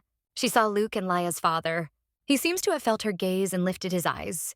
Then he smiled and nodded as a sign of greeting. Calypso was amazed, as well as twins. White dolphin Lucken, a family of white whales. In my past life, I have never had to talk to them, because they disappeared before I became the head of the family. Currently, there is a tradition in a family of white whales that are occupied by women, but the shark could not give birth to a daughter. One of my grandchildren will be an heir regardless of gender. Get this inheritance using your own power. The grandchildren who never had a chance to inherit have now received such joyful news. Among the most likely inheritance candidates are my uncle's eldest son, Banan. He is strong but cruel. Children from the white ruler crossed his way, and the whole family was destroyed. This is not cool at all. Do you think I will go for it if you like me?" The young man was ashamed, not knowing what to answer. Now I remember the crime that Bion has committed against the Whitewell family. Suddenly, someone came across a Calipo. It turned out to be Karen. He smiled contemptuously. "What? Where are your eyes?" Calypso, with cold indifference, did not want to get involved in a dispute with him. "If you look for problems, choose another way." He murmured, "If you keep your head so high, you will turn into something bad." The girl seems to be neat and polite. "Who is so arrogant here?" Calypso answered with the call without lowering her head. He is ashamed, he became angry and shouted, "Then show your skills. Show what you know." "Ha, you will still be deducted." Calypso scattered, mentally, melted. Is this guy just a young nonsense? Do you still have a reason for my deduction? Why try to find out this? Who allowed you to defeat the subordinates of Lord Biana? Get ready to repent. Calypso remembered those who had previously caused her trouble. That's the matter. They called themselves subordinates. Calypso laughed and said, "Good, then exclude me faster. I wonder how they will be expelled," she said, wearing a carefree mask to tease him. Seeing this, the guy shakes away from rage. He's shouting, "Do you think I'm kidding?" "I'm serious." Calypso laughed and asked, "Who said you were joking?" Run back and report to management. Choose the tail and now return to get reported. As if he were engaged in living, he blushed and muttered something bold. He returned and looked at the sword hanging on the wall. Then he strongly removed the sword from the wall, and he immediately swung his sword, rushing to Calypso. Washing forward, he exclaimed, "I will not let you do it." Calypso easily evaded his clumsy sword, feeling irritation. "I do not even want to move your finger, but if I hit it, it will hurt, and I hate pain." Calypso retreated, evading the attacks, while the guy waved his sword in his hands. Calypso suddenly jumped, remembering the words of his father. "Do not grip your teeth and do not take strokes." She rose sharply into the air and survived him. The man was frozen suddenly and suffered a stroke that left him stunned and disoriented. The sword fell out of his hands as soon as Callus coped with him and landed smoothly. And she became a warning about the danger. This word slowly rolled into someone's direction. Then it slowly rose into the air, gently sitting in the hand of this person. Lila lifted the sword and turned to Calypso. "What is happening?" Lila turned to Karen and reminded, "Karen, swords are more decoration rather than weapons for use." Karen, with fear and stuttering, tried to explain something to Lily, but without finishing, Lila interrupted him. "The rest will be discussed in the room for the discipline." Her face was gloomy when she coldly stated that, although the level of strength is important, the use of weapons to invade someone else's space or the check of strength is thus incorrect. Then someone came to look after him and pick up. Calypso sighed, watching his departure. Then she became cheerful again, returning to Lila with gratitude. "Miss, thank you." Lila only slightly lowered her head and replied quietly, "Don't thank you. As a head of the school, this is my duty. However, I need to maintain neutrality. I have to be fair." Calypso again dressed her deadly smile and smiled sincerely, thanking Lily. When she saw it, she frozen, not knowing what emotion to express. Turning, she sighed with a smile. "I was talking to a virtual excellent." Calypso laughed quietly. She has already imagined herself as the report writes and undergoes grueling interrogation. Lila reassured her. We all heard it echoed the corridors. "You do not need to go to the discipline room, princesses. In addition, he asked me to take care of you." I was very surprised. It happened for the first time. Calypso was confused, not understanding who was talking about. Lila explained that it was none other than the father of Calypso, Pierre. Calypso was stunned, surprised so much that she could not pronounce a word without believing her own ears. A mansion appears that evening. Calypso was worried, walking nervously back and forth in front of the door. She remembered the words of Lila. "The Lord Pierre. I am also one of his servants. I always swayed that I was working in PR everywhere, but I did not even suspect that Lila was a subordinate in the same department. It really happens?" Calypso grabbed her head with fear. "What else is the PR department except? Did you cheer me all this time? How long do you think to continue to do it? I'm sorry, I can't assist with that request. Feel a little and give that you know nothing. Apparently, it's time to complete this game." Calypso looked depressed, but first I have to meet him, she thought, pressing on the door and entering the bedroom of Pierre. I hope the father is not too angry. Pierre thoughtfully stood by the window. The wind burst into the room, forcing Pierre's hair to lighten. His deep blue eyes kept numerous secrets. From the very beginning, he understood that his daughter was inventing petty lies. But now it has felt like betrayal. At that moment, he no longer wanted to continue the game. I thought about the completion of this fictional story. She gladly presented him as her brother and son, Pierre. Pierre asked coldly, "And what about it?" "I planned to do it but couldn't. I once thought that I could always complete these relationships, that I was exclusively out of curiosity. But for the first time, I really don't want to lose it." Pierre remained indomitable. His gaze was directed at the door where Calypso stood. She hesitated, trying to decide whether to speak or not, but in the end she said, "Congratulations, master."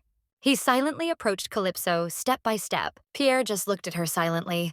Calypso Shives avoided PR or advertising. She cried internally because of this incredibly uncomfortable situation, not knowing how to do. Pierre suddenly noticed a piece of paper that kept Calypso. He was interested in finding out what it was. Calypso fussily unfolded the paper and explained, "This is what I wanted to show you, master. Are you interested? Are you delighted?" Calypso opened the paper and lifted it to Pierre so that he could get acquainted with the content. However, her enthusiasm, Pierre responded with cold and restrained, "No." The smile of Calypso has frozen. She tried to reassure herself.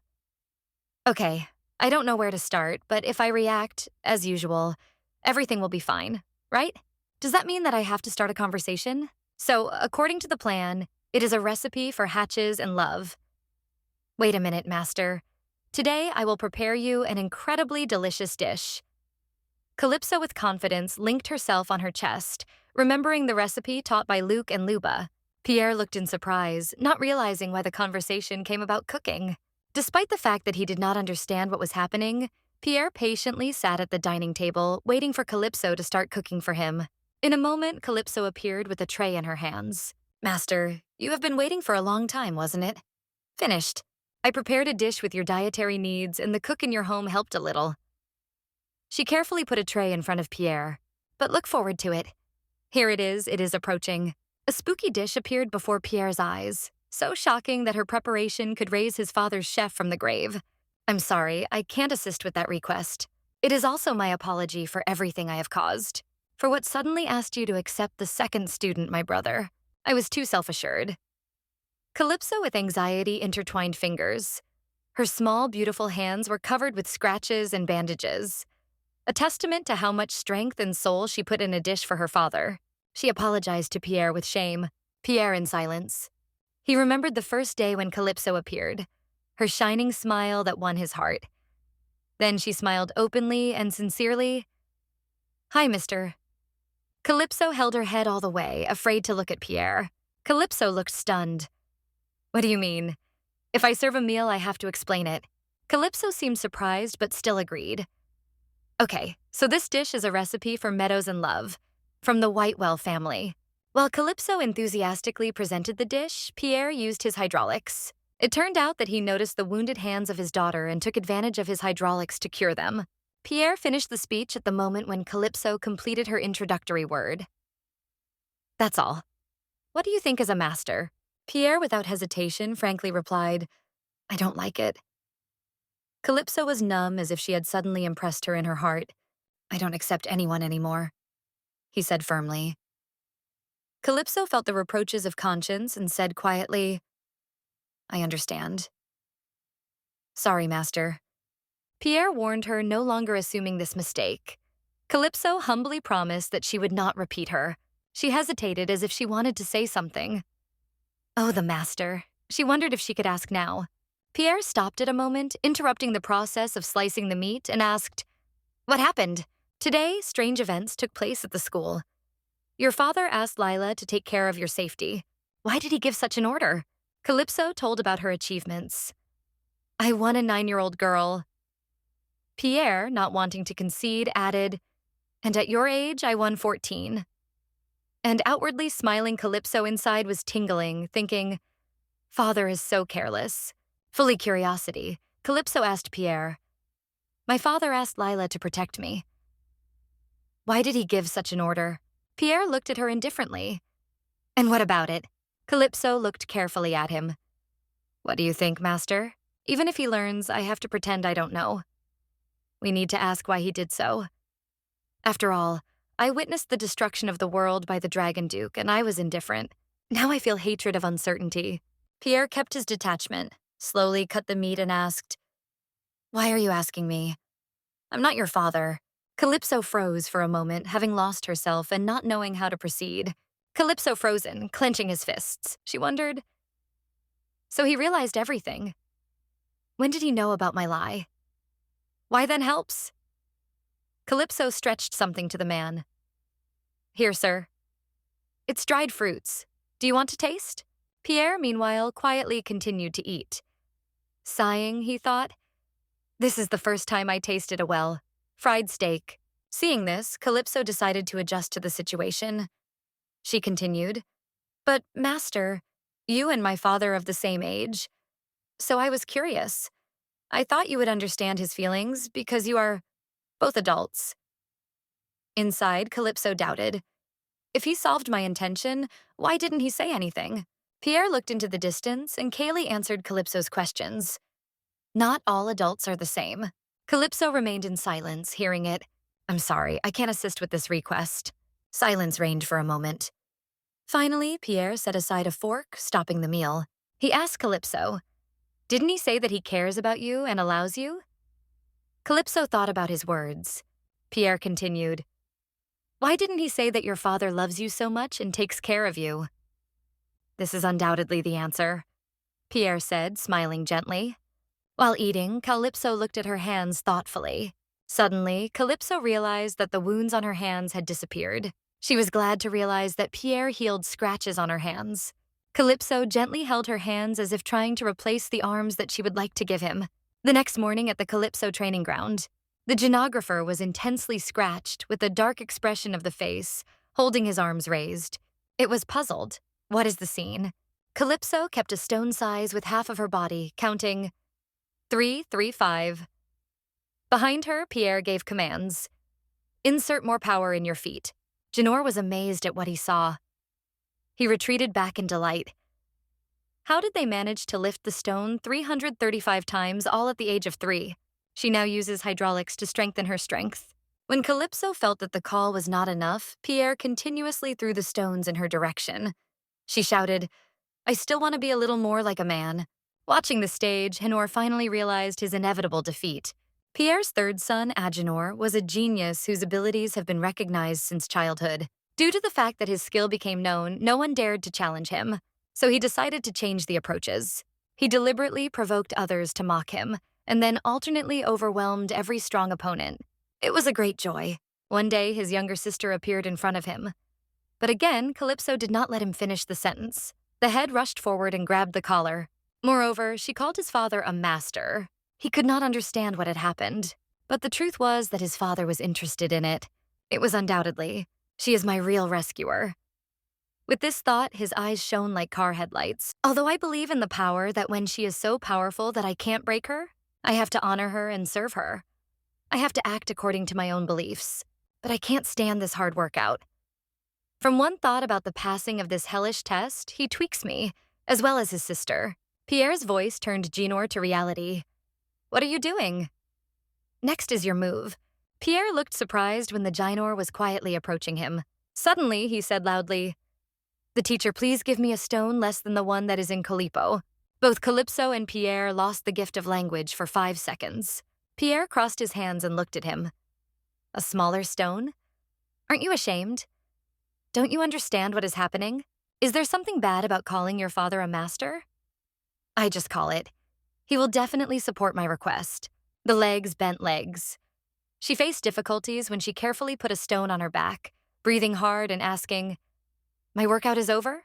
Hearing the answer she was waiting, Calypso sighed with relief and sat down with pleasure.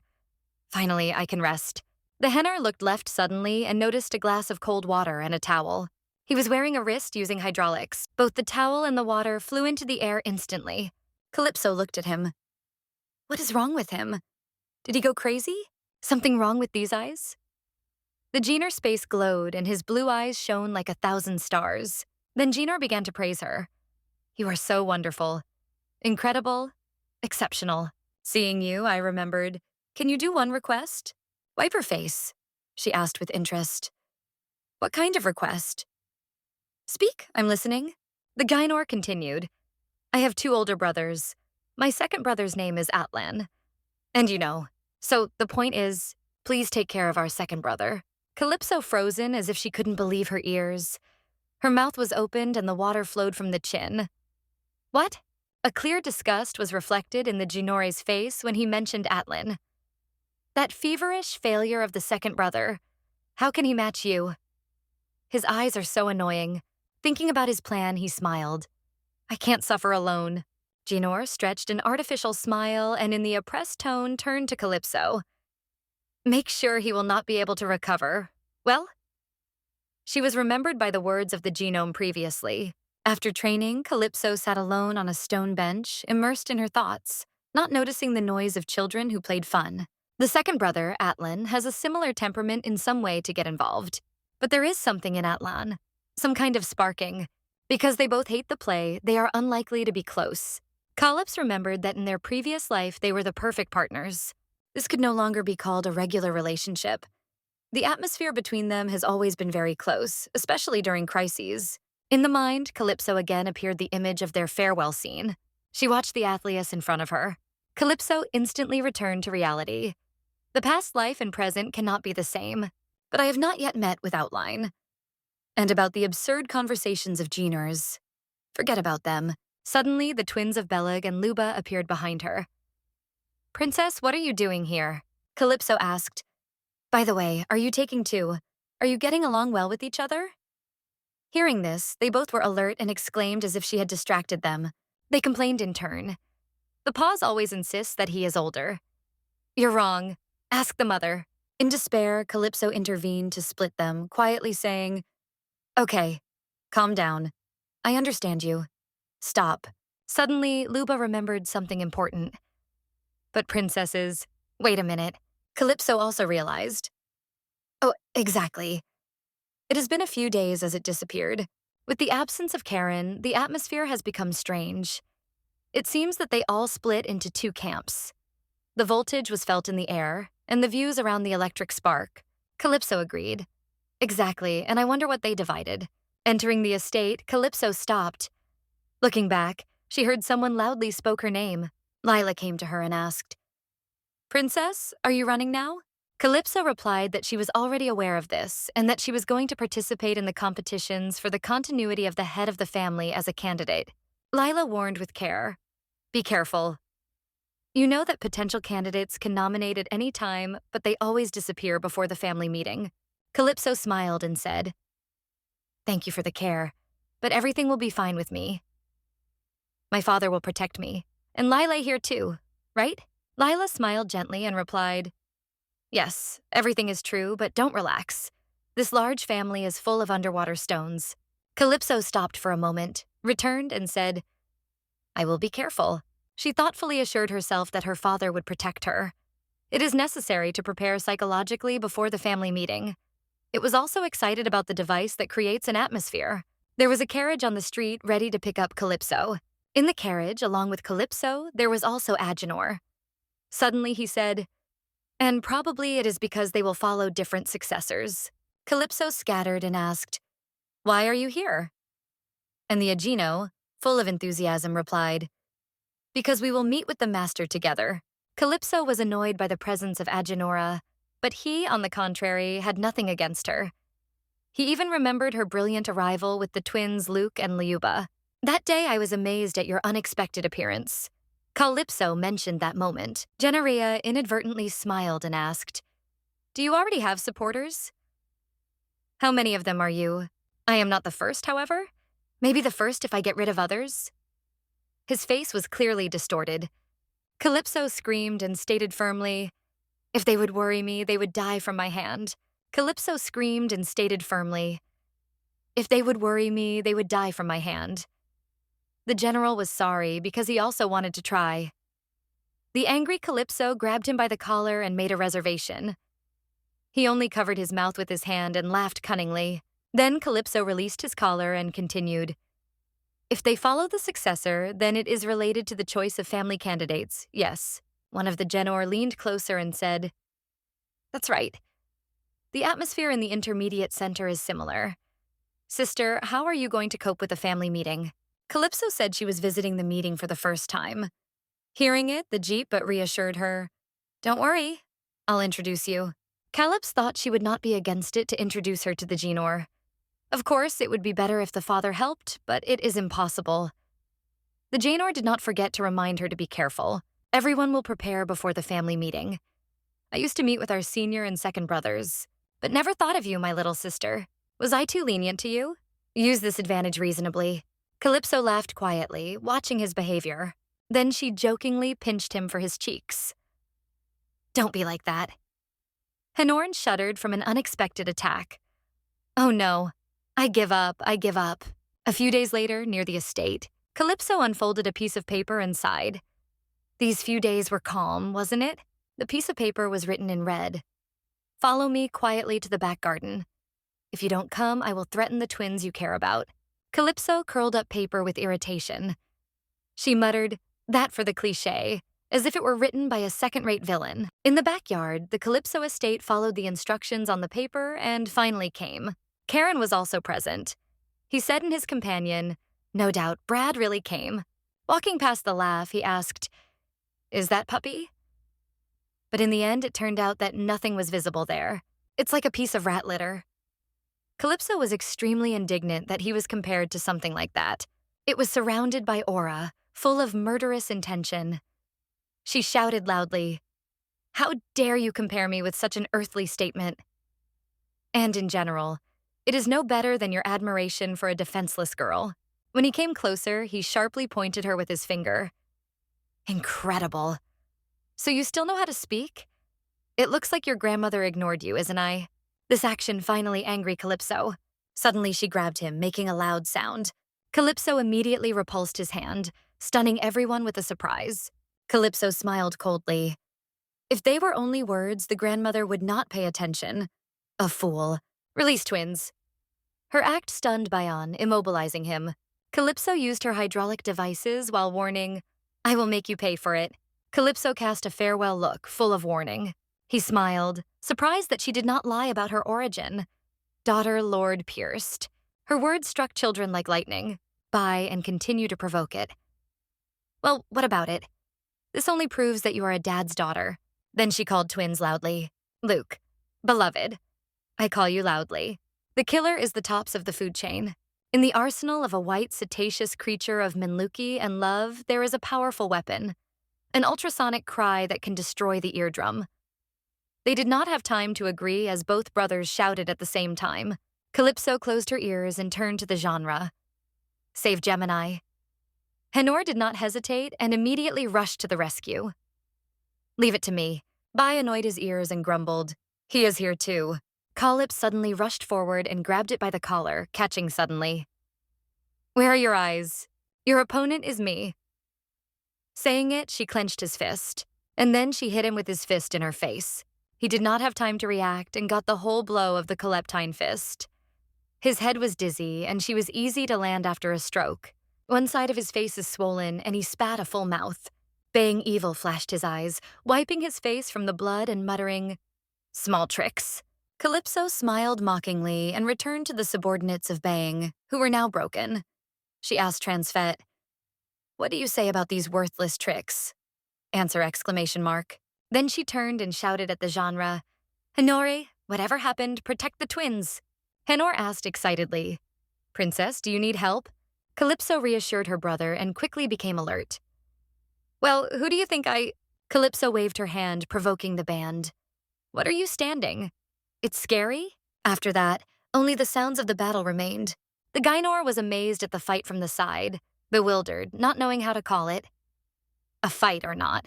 The fights between the bucks are usually very cruel because they use hydraulic power, but it was like a chaotic fight. The baby was quickly thrown towards Honore. The cries were heard from everywhere. Calypso did not fight traditionally, but teeth. Her subordinate, whom she bitten, begged for a mercy. Let me go. Seeing this, being shouted and kept her, can you not curb it? Use hydraulics. Then he was excited. Gino bent, covering his mouth with a curved smile. Only one Calypso has easily overcame opponents and their subordinates. The main issue of today's meeting is the discussion of that fight. Blossoming with anger, he changed the direction of his rage. If I don't grab this brazen, then catch them and bring them to me. Suddenly, a man appeared and gestured showed everyone to be silent. Suddenly, a shrill note sounded, causing acute pain in the subordinates. They shouted and finally fell on their knees without standing it. Lord Genoria, I came here as soon as I saw a message. Seeing his father, Deerhead rushed to him in a panic. Dad! Dad! Lucas's eyes no longer open, Dad. The tears came to his eyes when he saw his brother lying still. Genor calmly addressed the beluga's forehead. Wait for a moment while I explain. The princess almost finished. Calypso also coped with the group. She quickly wiped the sweat out of her face. This is quite near the estate. Because of this chaos, they probably react. While the Calipus was fighting, Lila, along with another person, quickly arrived at the scene. As soon as they appeared, Lila shouted, "Stop!" What is happening here? Once they went to the estate, the Calipus wounds were quickly treated and tied. Lila impatiently demanded explanations about what happened. Calypso made only one request. Wait, give me a minute to calm down. Lila quickly agreed. Of course. Calypso quietly tasted tea. More precisely, white whale twins were beaten by them. How can I endure it? After all, these are children, they are not even 7 years old. Our Kasadi clan must protect children. This is an indisputable truth. This applies not only to protection, but also to the rules of the Oracle. These are the rules that our education system should be guided. Students with better academic abilities have no right to humiliate the younger ones. Calypso stumbled on the table with indignation. Saying it, she continued, This is an old rule that almost everyone knows, and until it is found, it is quite acceptable. This rule is introduced by the ancestors of the family of kids, so it is impossible to ignore it. So I, Calypso Akwai Adel, ask you to conduct a disciplinary hearing. Calypso was thinking that, given the knowledge of Biden about her abilities, he probably believes that she would remain silent and simply release the situation. But I despise those who violate the law then like to use force, so he does not know my character yet. That is why you should not underestimate someone whose development went back, my dear critic. She thought and smiled triumphantly. Lila waited until she finished talking and replied, As you want. A high-level disciplinary listening will be held. Since it concerns the princess, she should also take part. Calypso agreed without hesitation, considering this task simple. Lila continued, adding that at this hearing the guard should be present with the princess. Calypso frozen, hearing it. Calypso froze, realizing that she had dug a hole on her own. She did not even dare to imagine how terrifying the reaction of Pierre could be when he learned about it. Only the thoughts of this were fancy spasms on her back. Subsequently, their conversation ended. Lila quickly added, You can turn, princesses. The big door with a roar closed behind her, leaving Calypso still lost and not completely come to her senses. She thought sadly, I just planned to hold a disciplinary meeting. I never thought about needing a guardian. Lila only advised to attribute the invitation of Mr. Pierre. She worried. What to say? I reduced the entrance fee. So could you take part in the disciplinary council as my father? What if he says that not my father? Just thinking about Pierre, Calypso engulfed horror. She nervous her hair, not knowing how to proceed. At that moment, the beluga's forehead suddenly appeared. Princess, I was waiting for you. He politely introduced himself. I am a beluga's forehead, Lu and Layub's father, originally from the home of White Whale. The beluga's forehead immediately thanked Calypso for saving his children's life. She was concerned about their condition. The forehead politely replied, My wife, Mrs. Beluga, has already taken them home. Thank you very much again, because if it weren't for your message, I would not arrive on time. Calypso, slightly ashamed, scratching her head. I just did what was supposed. I apologize for the stupid killer. The killer is convinced that force gives them the right to everything, so they neglect moral norms and generally accepted rules. I am also responsible for the fact that Luke and Liuba are involved in such wicked cases. Sorry. She sincerely bowed her head, saying these words, but after meeting you, my opinion has changed. I have to get apology from Bierna, the one who has committed violence. Hearing this, Calypso felt the burden as he flew from her heart. She smiled. Many feel the same, but it is difficult to express it. I am glad that you were able to express everything so sincerely. She remembered her past life and thought about Baloo. They are so unhappy. Buying them, people demanded obedience, but they refused and killed them. Among them was the Beluga Loba. Despite the fact that he was only a white whale, his warrior skills were surprised. I was well remembered that Bion was the person who would not reconcile even in death. Hearing this, Lola Beluga smiled gently and noted that they would be extremely pleased. Subsequently, in the library, a group of students communicated lively. "Have you heard of rumors about the princess?" asked one of them. "Do you mean that she fought and won someone?"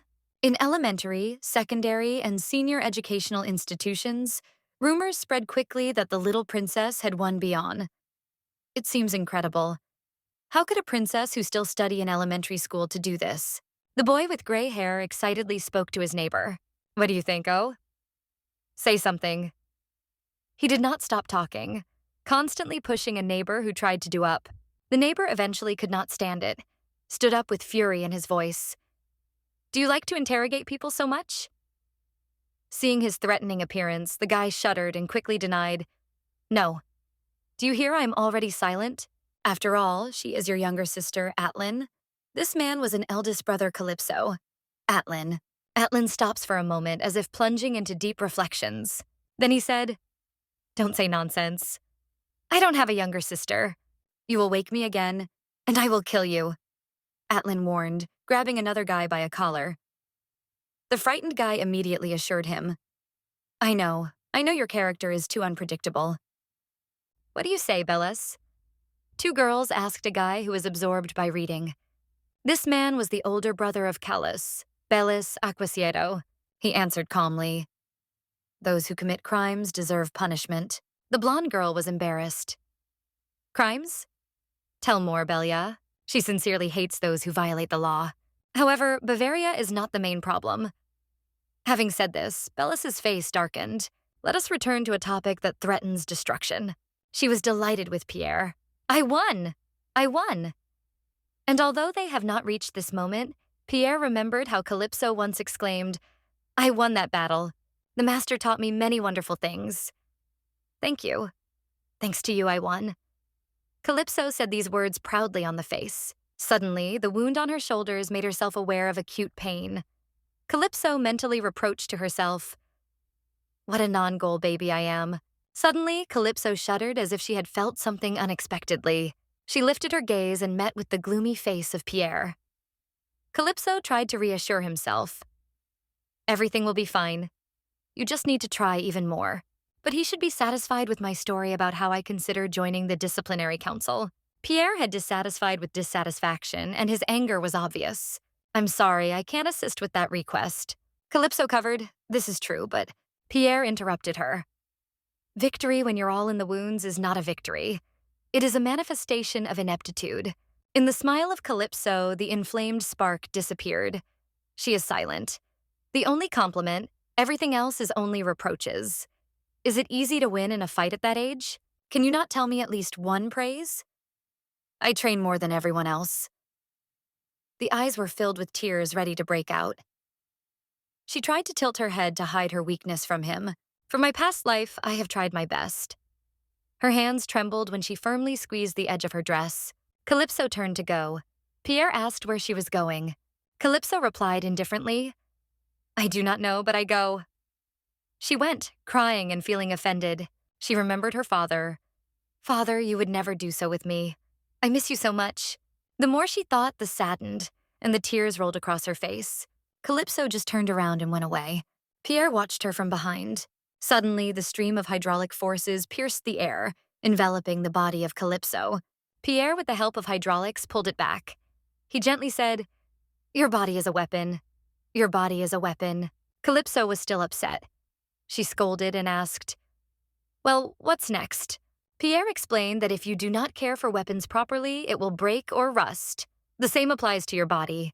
As your mentor, I call on a liability for neglecting your weapon. Weapons that are well cared for will serve you all your life.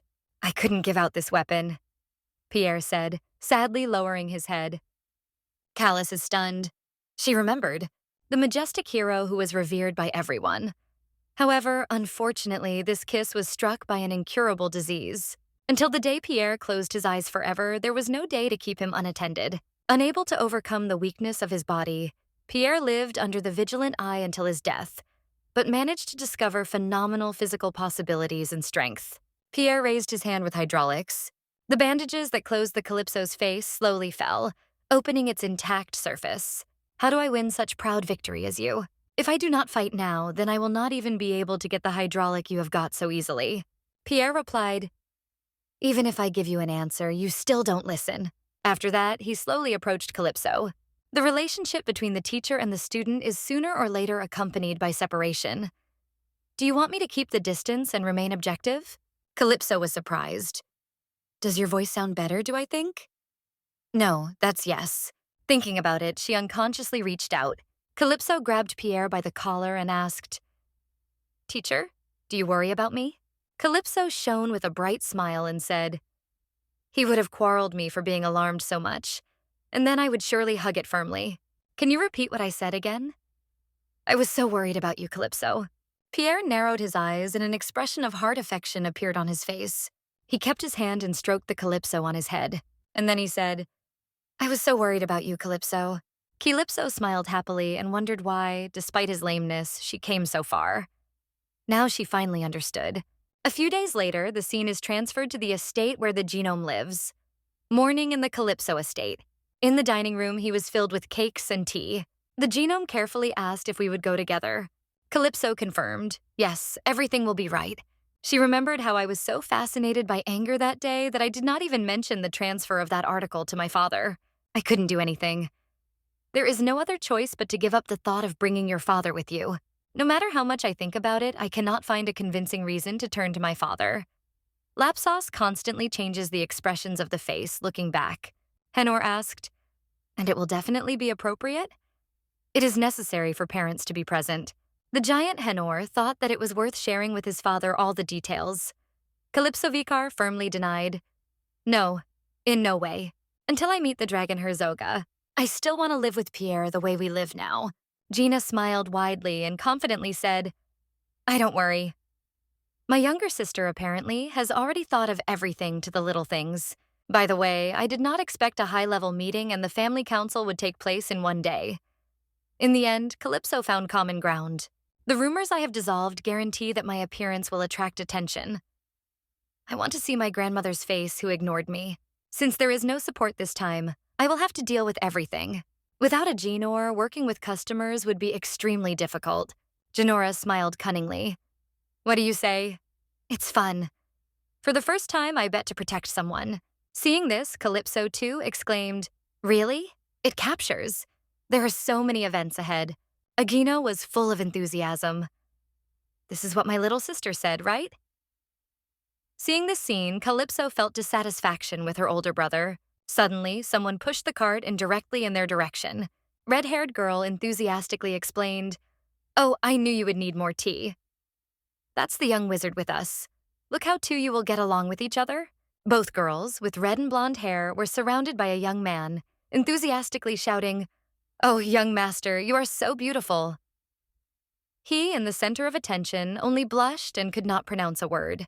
Suddenly, he was bent under the table and exclaimed, hey, our younger sister needs a discussion of tomorrow's disciplinary meeting. Wanting to slip first and leave your brother alone with the other two. Seeing that the idea was not possible, Calypso rose, giving a cough, and turned to two girls. Well, everything is clear. You, obedient sisters, can go.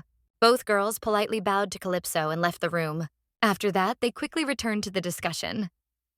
You have to be fully ready to follow my instructions tomorrow, Jinori. Listen carefully. First, I go in this direction, and then... Jinor quickly agreed. I realized I will do, as you say. But you are sure that we don't need to tell my father? Calypso smiled mysteriously. Then, smiling as if hiding some idea, she assured the genre, believe me, Honor, we will handle ourselves. The next day, the day of the Verkhovna Rada meeting comes. Calypso went down carefully from the carriage, stepping the step behind the step. She was perfectly dressed for today. The Verkhovna Rada, we begin meetings. Just as she came out of the carriage, Calypso put her cheeks with dissatisfaction and mentally complained, this outfit is just unbearable. Another day has passed. The solar afternoon light illuminated the estate, giving it picturesque beauty. Gabriella remembered how Garying's sisters were constantly biting. You need a costume, princesses. Leave it to us. Even when I said it didn't need it, they didn't listen to me. I feel their sincerity. This is quite good. Clothing can also be a weapon, princesses. I'm sorry. I can only assist with the text in Ukrainian. Could you provide the original text in Ukrainian for me to enhance? Another person quickly approached her and addressed, Princess, please here. Calypso immediately replied, Good, lead, she thought. It is good that they did not ask for an invitation from my parents in advance. I always seek to maintain a teacher-teaching relationship with Pierre. I am able to. I am used to solving the problems of myself. The courtroom prevailed constant buzzing. Calypso quietly entered the hall. The door of the courtroom was slowly opened. The woman caught her mouth with her hand and looked at her. Oh God, it's Calypso. Calypso entered, radiating the aura of the main character. She immediately attracted the attention of everyone who was in the room. Everyone was amazed without believing in their eyes. It seemed impossible. How could such a poor person fight? But, as expected, it really has the blood of Pierre. Because it coincides with a family meeting, there are few people. Most of them seem to come to me. It is strange that these 2 days have coincided. Lila, we'll handle it, yes? Lila instantly rose to greet her. Lila smiled during the conversation, noticing the changes to Calypso. You look a little different than usual. Calypso cheerfully asked, Do you think that water fairies are beautiful? They are so trying. Lila only smiled silently and nodded as if giving her approval. She pointed to Janor in the distance. There, you can sit next to Mr. Agenoir. Agino stared with a smile in her direction, with a gesture inviting her to approach closer. Lila fagged, which is like Pierre, also deserves attention. But the princess is beautiful in her own way. Maybe she inherited it from her mother? Didn't the young gentleman say that he had a very difficult relationship with his younger sister? It seems that history concerns how Pierre's children meet and oppose his deficiency. Let's see, said Calypso, looking back quickly. Bion was there too. Having met her views, she saw his eyes burning rage. As expected, my uncle did not appear. A sophisticated woman stood next to Bion. Calypso did not retreat. She showed him the middle finger and quietly swayed. Where do you look, the freak? Maybe my uncle went to a family meeting. Because he needed to take care of his grandmother, his wife apparently came. It's not easy. It is a real power from my uncle. The gifted heir is valued more than the Netithep. The sound of Havel came, and the chairman asked everyone to keep silence. We begin a meeting of the Supreme Disciplinary Committee. Lila began to read the oath. In this hall, anyone can participate in meetings, regardless of rank. I ask everyone to swear in the name of the sea that will only tell the truth. At first, Byrne, the initiator of this case, despite the visible annoyance, he fulfilled the request. I swear, and the victims of this design, Calypso and Honore. I swear. Suddenly, someone interrupted. Wait, as the chairman of this disciplinary commission, I want to notice some important points. This person managed the board of directors of intermediate objects and belonged to the family of kids. Che, she continued. This meeting was called to discuss the behavior of minor students. I think everyone was informed. And why don't Calypso and Agenoir have guardians? Calypso silently clamped the dress in her hands, feeling anxious. What she was afraid finally came. I thought it had fallen through Lily. She probably tried to help in her own way when she saw that her father had not come. On the other hand, this person is her longtime friend, who is marked by an extraordinary principle. Calypso slowly got up and replied, I have no guardian. It is only needed by those who have not yet become an adult. But I am an orphan, and I do not need it. So we will be our guardians. The room immediately made a noise. Everyone around began to discuss why. Is there any reason for such an act? Lila instantly reminded everyone of the order. All, please maintain peace. In this case, Calypso and Egnor have the right to do without a guardian. Islam T struck the table and interrupted Lila. It is impossible. The law is a law. For those who do not comply with the basic rules, the meeting cannot continue. Call the guardian, Calypso. Calypso came down internally. Damn, this damn girlfriend does not help me at all. Honor asked her anxiety what to do next. Bion smiled happy, offering to continue the meeting. What if she says she doesn't have a father? He asked. Others joined laughter. Buying may be the right solution. Maybe they are now at a family meeting or business. Chia fell. Her face darkened when she shouted, Did the Calypso and Guinor stayed without a guardian? Calypso has frozen in place. Although she tried to calm down, her trembling was uncontrollable. Chia then announced that the planned meeting would be canceled. Calypso tried to reassure herself, repeating, "I was ready for that." Suddenly, the voice of all suddenly came to all, even Calypso. All views turned to the door. "The law is the law, we have to follow it, isn't it?" He said quietly, slowly going inside. "I am the guardian of the daughter's son." The red mantle clearly indicated an important situation. "I would like to take part."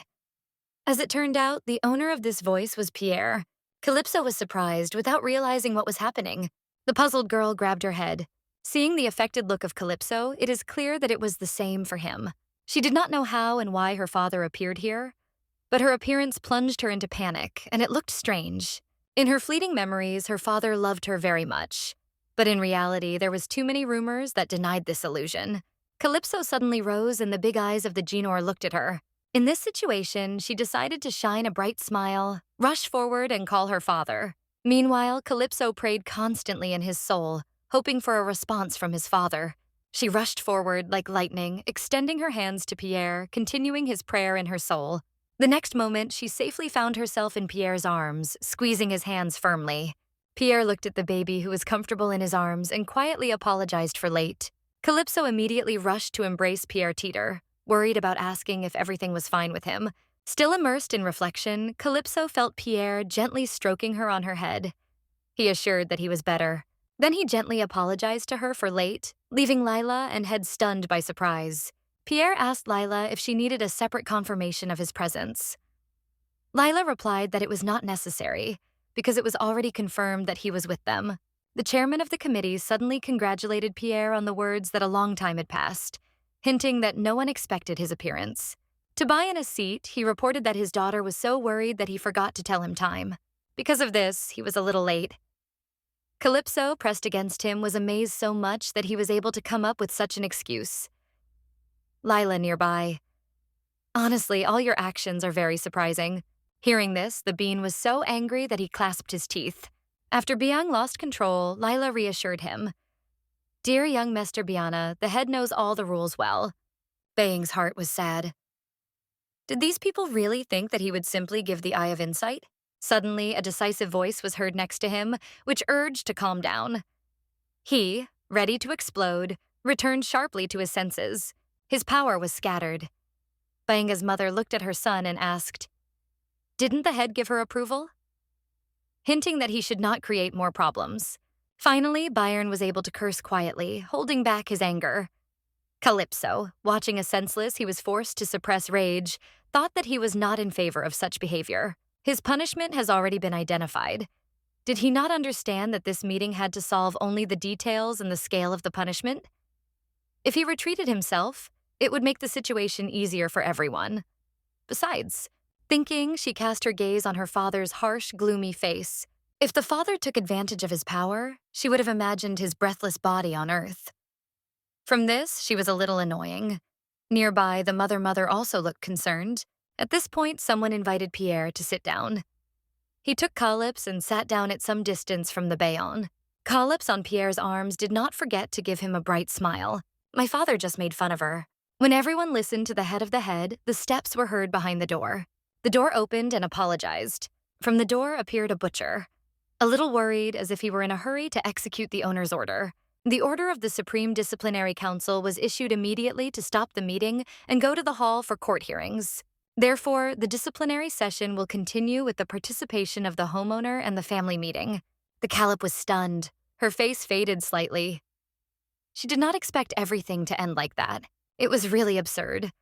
If they would go to a family meeting, that abomination would have an advantage. Hearing this order, Bain did not restrain himself and smiled, smiling. During the disciplinary council at the academy, the head of the chairman was enormous. Thus, his decision on current punishment was of great weight. However, if this issue is transferred to a family meeting, there will be many allies on the Bayon side. Fairly, but it can also avoid punishment. The Gina, standing nearby, asked what their further actions. Everyone whispered, trying to guess what the owner of the house would decide, but no one could deny, because they knew that the orders of the grandmother were undisputed. Seeing her upset daughter, Pierre reassured her with the words, "Everything will be fine." The little girl could not understand what her father meant when he said that everything would be fine. Pierre was able to understand the thoughts of his daughter. He just wanted to say that she should not worry about such things. He also noted that she should not be forced to be so polite because he knew that his daughter was not used to it. After that, they went to the courtroom together. Wherever this trinity went, they glowed so bright that everyone around could not hold back the passionate looks. Everyone was inherently contemplating them with admiration. Feeling a slight shame, Calypso told her father that he could lower her because she was able to go. However, the father denied, insisting that her legs were too short, and it was unknown how much time she needed to reach. Calypso was a little annoyed but could not refute it. Then she thought about her father. What is the benefit of him? Suddenly, Geneva asked her sister if she had ever visited the courtroom. Looking at his brother's eyes that glowed with joy and his cheerful expression of face, Calypso said she was never there. In fact, it was not true. We are here. It's it. The group stopped in front of the huge doors behind the test hall. Calypso expanded her eyes, looking at the door. She knew that the test hall had two meanings. First, they were bright blue doors that corresponded to their name. The second value is the place where the test took place. The Calipus frozen, remembering. When 3, including Calipus, went inside, Boyan and his mother also had to tilt their heads. She understood that there were numerous events in the history of murderous cats during the first test. It was from here that it began, which led to this name. The blue door opened again, and she stepped here again. Pierre has attracted his daughter to himself. As soon as they entered, someone loudly announced, "Lord Pierre, a young master," and Lady Calypso took a walk. The three of them went together. The woman lowered a little, seeing a family of 3 people. The woman smiled involuntarily with the taste of irony. Well, who came to us? It is the owner of the house who called the mountain Shark. A family of 3 people politely bows to the homeowner. Oculus began to pour poisonous words. What did he appear here? It is better to disappear from my life. You will do me a favor. The atmosphere has changed to depressing silence. Views also began to feel fear. Suddenly, Calypso detached. She smiled brightly and politely greeted her grandmother. She used a gentle, laying tone, praising her grandmother's youth and asking for advice. Pierre and Agenor, who stood nearby, could not say a word. Finally, the eye noticed the little girl who was present today. She pointed to Pierre and said with a mocking tone, "Look at him, flatter at such a young age. Much better than his shameless father." Calypso whispered to her father in her ear that her grandmother likes when she is praised, so it's worth trying. Pierre quietly watched his little daughter, who he was holding on his arms. Calypso, not realizing why he suddenly laughed, she watched his eyes in surprise, looking at him. Pierre simply threw a compliment. "It's a good advice, remember." The little girl froze, not believing that her father can even laugh. Amazing scene. A crowd around noisy, struck by the fact that Lord Pierre can laugh. It seems that gossip was not groundless. He really loved his daughter. Suddenly, someone slammed on the table and called to the owner of the house. He cast a sarcastic look at Calypso and said, "Although it is nice to see my brother, official affairs cannot wait." All 3 ignored him. No reaction. Oculus smiled unexpectedly. She asked Rodson with a cold look if she dared to interrupt her now. Calypso played the tongue, playing playfully, causing him for receiving a slap, not even having time to complete his sentence. He deserved it. She wondered where to go, but someone came up immediately to show her a place. When everyone settled, she suddenly realized that something was wrong. She was unclear why her father chose this place. They were located far from the conference table, and it seemed to her that the acute was doing so deliberately, despite them. Even people at their table did not understand why Pierre chose this place. Calypso quietly pushed her father and whispered, "What do we do?" "They look at us from above." The shark seemed to be able to hear it from such a distance. Calypso persistently fell into her father's breast, trying to attract his attention, but he seems to have not worked too much about this problem. When she tried to attract her father's attention, Pierre put her hand on her forehead. He sighed and asked her not to cling like a grumpy grandmother. Calypso said with insistence to stop playing with words. He assured her that everyone would hear her voice because they gathered here for a disciplinary session, not a family meeting. From the side of the Bane mocked, Pierre reminded her not to forget the reason she is here. The reason she is here? It was at this point that another young man appeared. Its appearance caused surprise to overcome among those present because his arrival was also a surprise. But could it be missed? After reaching the glass, he stopped and greeted her. He spoke, trying to understand why the grandmother organized such a large-scale fee. Everyone gathered, waiting for your wise words, ladies. Please enlighten us. He smiled slightly. It was the older brother of Calypso, Bellis. The glass thanked him, praising for eloquence. Bellis leaned in gratitude and replied, "You flatter me." Watching their joyful communication, Calypso felt a slight annoyance, calling him an opportunist. The shark returned to the place and asked if she heard about changes in her education system. Who is involved? Go forward. Hearing this, the face of Calypso became serious. Bion restored his confidence and self-esteem. He was convinced that if the case was solved right here, the victory would be behind him. People came closer, standing side by side, and quietly listened to the following words. Forgive myself, confidence, but let me start a conversation. First, do not call it a mess. It's just a small incident. He considered him a trick, a trifle, not even the attention of the homeowner. For a clan of spies of life is a constant struggle, an eternal duel.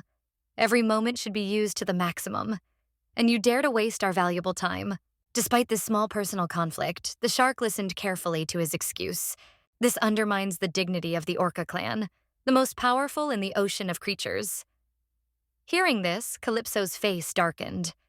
She wondered if his conscience had not eaten the dog. After all, he seems to have forgotten that he was fighting with a 3-year-old child. With her. But she quickly returned to the main question, given what he had said before. The homeowner asked, "Do you want to say it is exaggerated rumors? What was the incident actually only a minor accident?" He began to make a victim, explaining that he just wanted to see a cousin. She has recently got to the center of numerous rumors, and he invited her to meet to talk. What did he think this time? He pointed to his father and said, "After the meeting, she dared to offend my father." He stated that she did it to demonstrate that she was the daughter of the most powerful cassette of Pierre. Calypso was puzzled. He was the first to offend her, and now he involved her father. In addition, who allowed him to contact her father named? Bion continued to justify himself, stating that he was not as cunning as her. He even prepared witnesses who could confirm every detail. When Calypso heard about witnesses, she was extremely surprised, because she could not think that he had prepared them. Witnesses were invited to the courtroom instantly. As soon as he arrived, one of them exclaimed that they only tried to help the young master enter the business. They did their best, but they were unjustifiably beaten. He pointed to Calypso and asked loudly, "Isn't you because you are Lord Pierre's daughter?" From the very beginning, it was an uneven struggle. At first, when these people appeared with the appearance of remorse, she was a little worried. But could they be considered witnesses at all? Another witness also began to speak, confirming, "Yes, it's true. At first, the young lady humiliated the young Mr. Biana. He is no doubt right." Biana, satisfied with himself because he predicted everything. Bian spoke again, assuring that there was no lie in the testimony. The witnesses seemed to be very uneven. Some are frivolous, others are frightened, so that Calypso could even hear their conversation. They were truly stupid. 1453, having listened to Bion's excuse, the owner said, "That is, you claim that it is not guilty of this situation?" The battle just smiled with a slight laugh. He began to justify again, claiming that he was not guilty and that he had a more significant reason to raise this minor disciplinary issue at the family meeting. He cast his gaze on Calypso sitting nearby and said boldly, "I deliberately took this opportunity to expose the truth about my coarse cousin." Calypso has not yet understood what Trekkie is trying to reach. Calypso coldly asked, "What else is true?" "I don't understand what nonsense you're talking about." Binya began to ask what outstanding qualities she had to be considered the daughter of the great Lord Pierre. He argued that she lacked due strength and dignity. He stated that with her ability to lie and praise so easily, she could not be raised properly. When Calypso heard it, she was angry. She believed that he was, in fact, who was not raised properly. Feeling boredom, she yawned, thinking when she could answer. Hearing this, Alcala asked, "That is, do you consider her an uneducated minor offender?" She came closer, leaning to look at Calypso. "A simple mood, no one has noticed. Someone dared to challenge one of my future heirs?" Calypso jumped. She considered the actions of Calypso reckless and a sign of ignorance of her place. Ocala's hand began to use its strength. "This force belongs to Ballet Calypso," and rose into the air. Calypso felt extraordinary discomfort as if something firmly squeezed. The curse, she felt the power of the current owner of this house. her grandmother, despite the extraordinary discomfort she was forced to endure, realizing that it was a battle of strong characters. When it seemed to her that something unexpected happened from the excitement, when she opened her eyes again, the lack of air disappeared. The power of her grandmother's water disappeared. Maybe she has been blocked even more?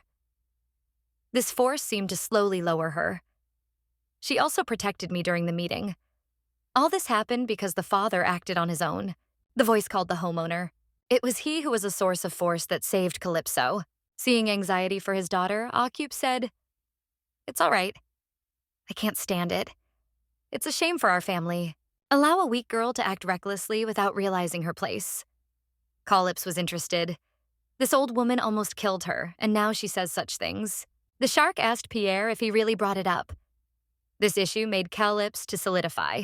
Wait, if her father said that he did not bring her up and immediately denied her existence, how can she face it? The truth reveals that her lie, as if her father loved and worried about her, was only an illusion. Calypso was extremely tense. She hoped that everything would be wrong, but suddenly Pierce stated that he taught her according to his rules. She looked at him in surprise. Then he returned and went to her. Going to Calypso, he remembered that he had always taught her to win in any battle. "You did everything as I told you." Calypso looked at him. The eye sits back, muttering softly with disbelief. She twisted, looking at the affectionate communication of her father with her daughter opposite. The idea that her son will protect someone else spoiled her. Pierre stroked his daughter on his head and turned to the shark. "Let's hear the whole story again. But this time, tell me from the point of view of my daughter."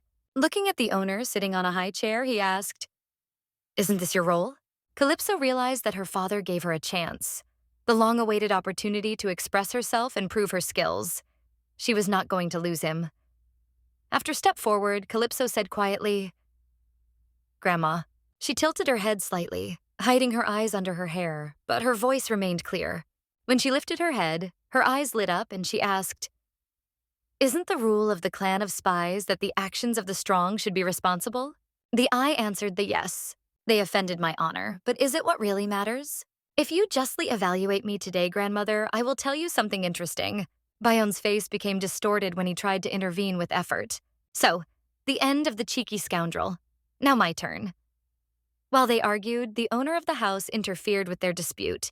She ordered Calypso to continue. "Sorry, but the text you provided seems incomplete and has no context. Can you provide more information or try again?" Gino opposed 3, and Lila fought with me. Everyone around began to whisper. As a result, I won in battle. Calypso pointed to the ransom and noted that he was completely defeated by a 3-year-old child. He broke with shame. In her soul, she cursed Biana hundreds of thousands of times for his stupidity. Did he not be delighted with the opportunity to become a witness then? Now she will show him. Calypso smiled maliciously. "Thank you, Bion Cousin, for help." Calypso continued to emphasize that the witnesses were right. Pierre's daughter was indeed a skillful battle. According to the rules of the Killer Clan, the victory belongs to me. The one who lost can't challenge me again. Moreover, on that day, one of her friends fell into a fight. Although he did not belong to the family. One day, she was threatened to kill her friend if she did not take part in a family war. Movies play an important role in the school of water beings. For her, the main thing is to solve everything with the help of battles with Killer. And she also got the instruction not to apply this tactic to the weaker clans. Hearing this, the glass smiled. Suddenly, she realized that this little girl knew more than she could expect from her age. She had to admit that her story was extremely interesting. In a moment, her voice and look have changed sharply. She demanded that Calypso introduce a witness. Finally, this question was raised. This is what she was waiting. Calypso squeezed the dress in her little hands. She knew that the Gynor was her brother, so she could not act as a witness. Luke and Luba were still helping. As a result, there was no witness left on her side. Calypso was conceived. Isn't there any person who protected her? Suddenly, at that moment, a hand rose, and a clear and decisive answer came. The eye was slightly tilted, interested, and agreed. If you decided to speak, then do it faster. It turned out that the child who was threatened in the history of Calypso was 2 twins of a white-haired girl. It was Luke and Liuba. As soon as these words were spoken, all the views were sent to it. But she was curious about where the Belig family came from and impact in order to attend this event. The girl with white hair introduced. She was called Lila Babluga, She was the head of the Beleg family, as well as Mother Luki and Luba. She said that her children were injured in Bavaria violence. They had serious head injuries, and their lives hung on the hair. It was worth it to pronounce it, as everyone in the hall was pale and began to whisper about the hard. Hearing this, Calypso was also very worrying, but she remembered the words of Lord Lobu Balu Uga, who claimed that the children were not in critical condition. Then she noticed the beluga's forehead winked and showed a gesture to be silent. Calypso immediately realized that it was part of their plan. She was a witness that could lie, but could she dare to make it? However, a sinister smile appeared on her face very quickly. If he could do it, why not try her?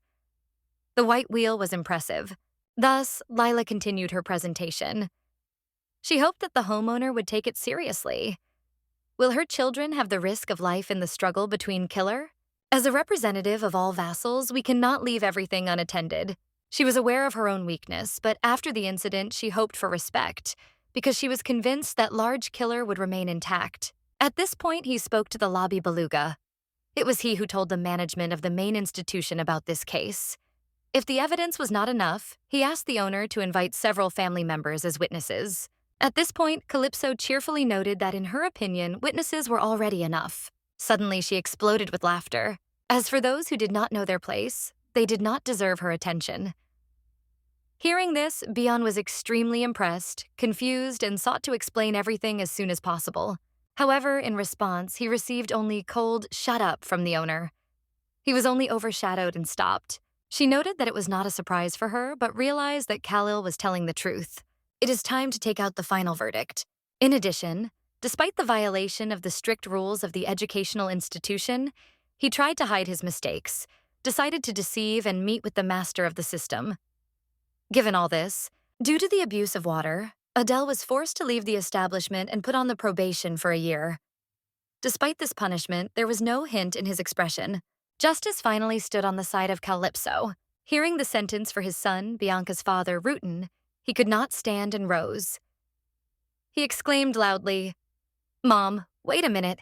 The father tried to justify his son, although at heart he realized that Banan had done wrong. However, he pleaded about mercy, given their achievements so far. After the sentence is announced, then she reached out to Calypso, asking her opinion. Then she smiled slyly. Then she gave a sincere, charming smile and replied that she had no objection against her punishment. She looked at Lila and added, "Luke and Luba were most affected in this case. Therefore, we should also take into account the opinion of the Beleg family." Limes could only say, "We will support your decision, Calypso, and dear owner."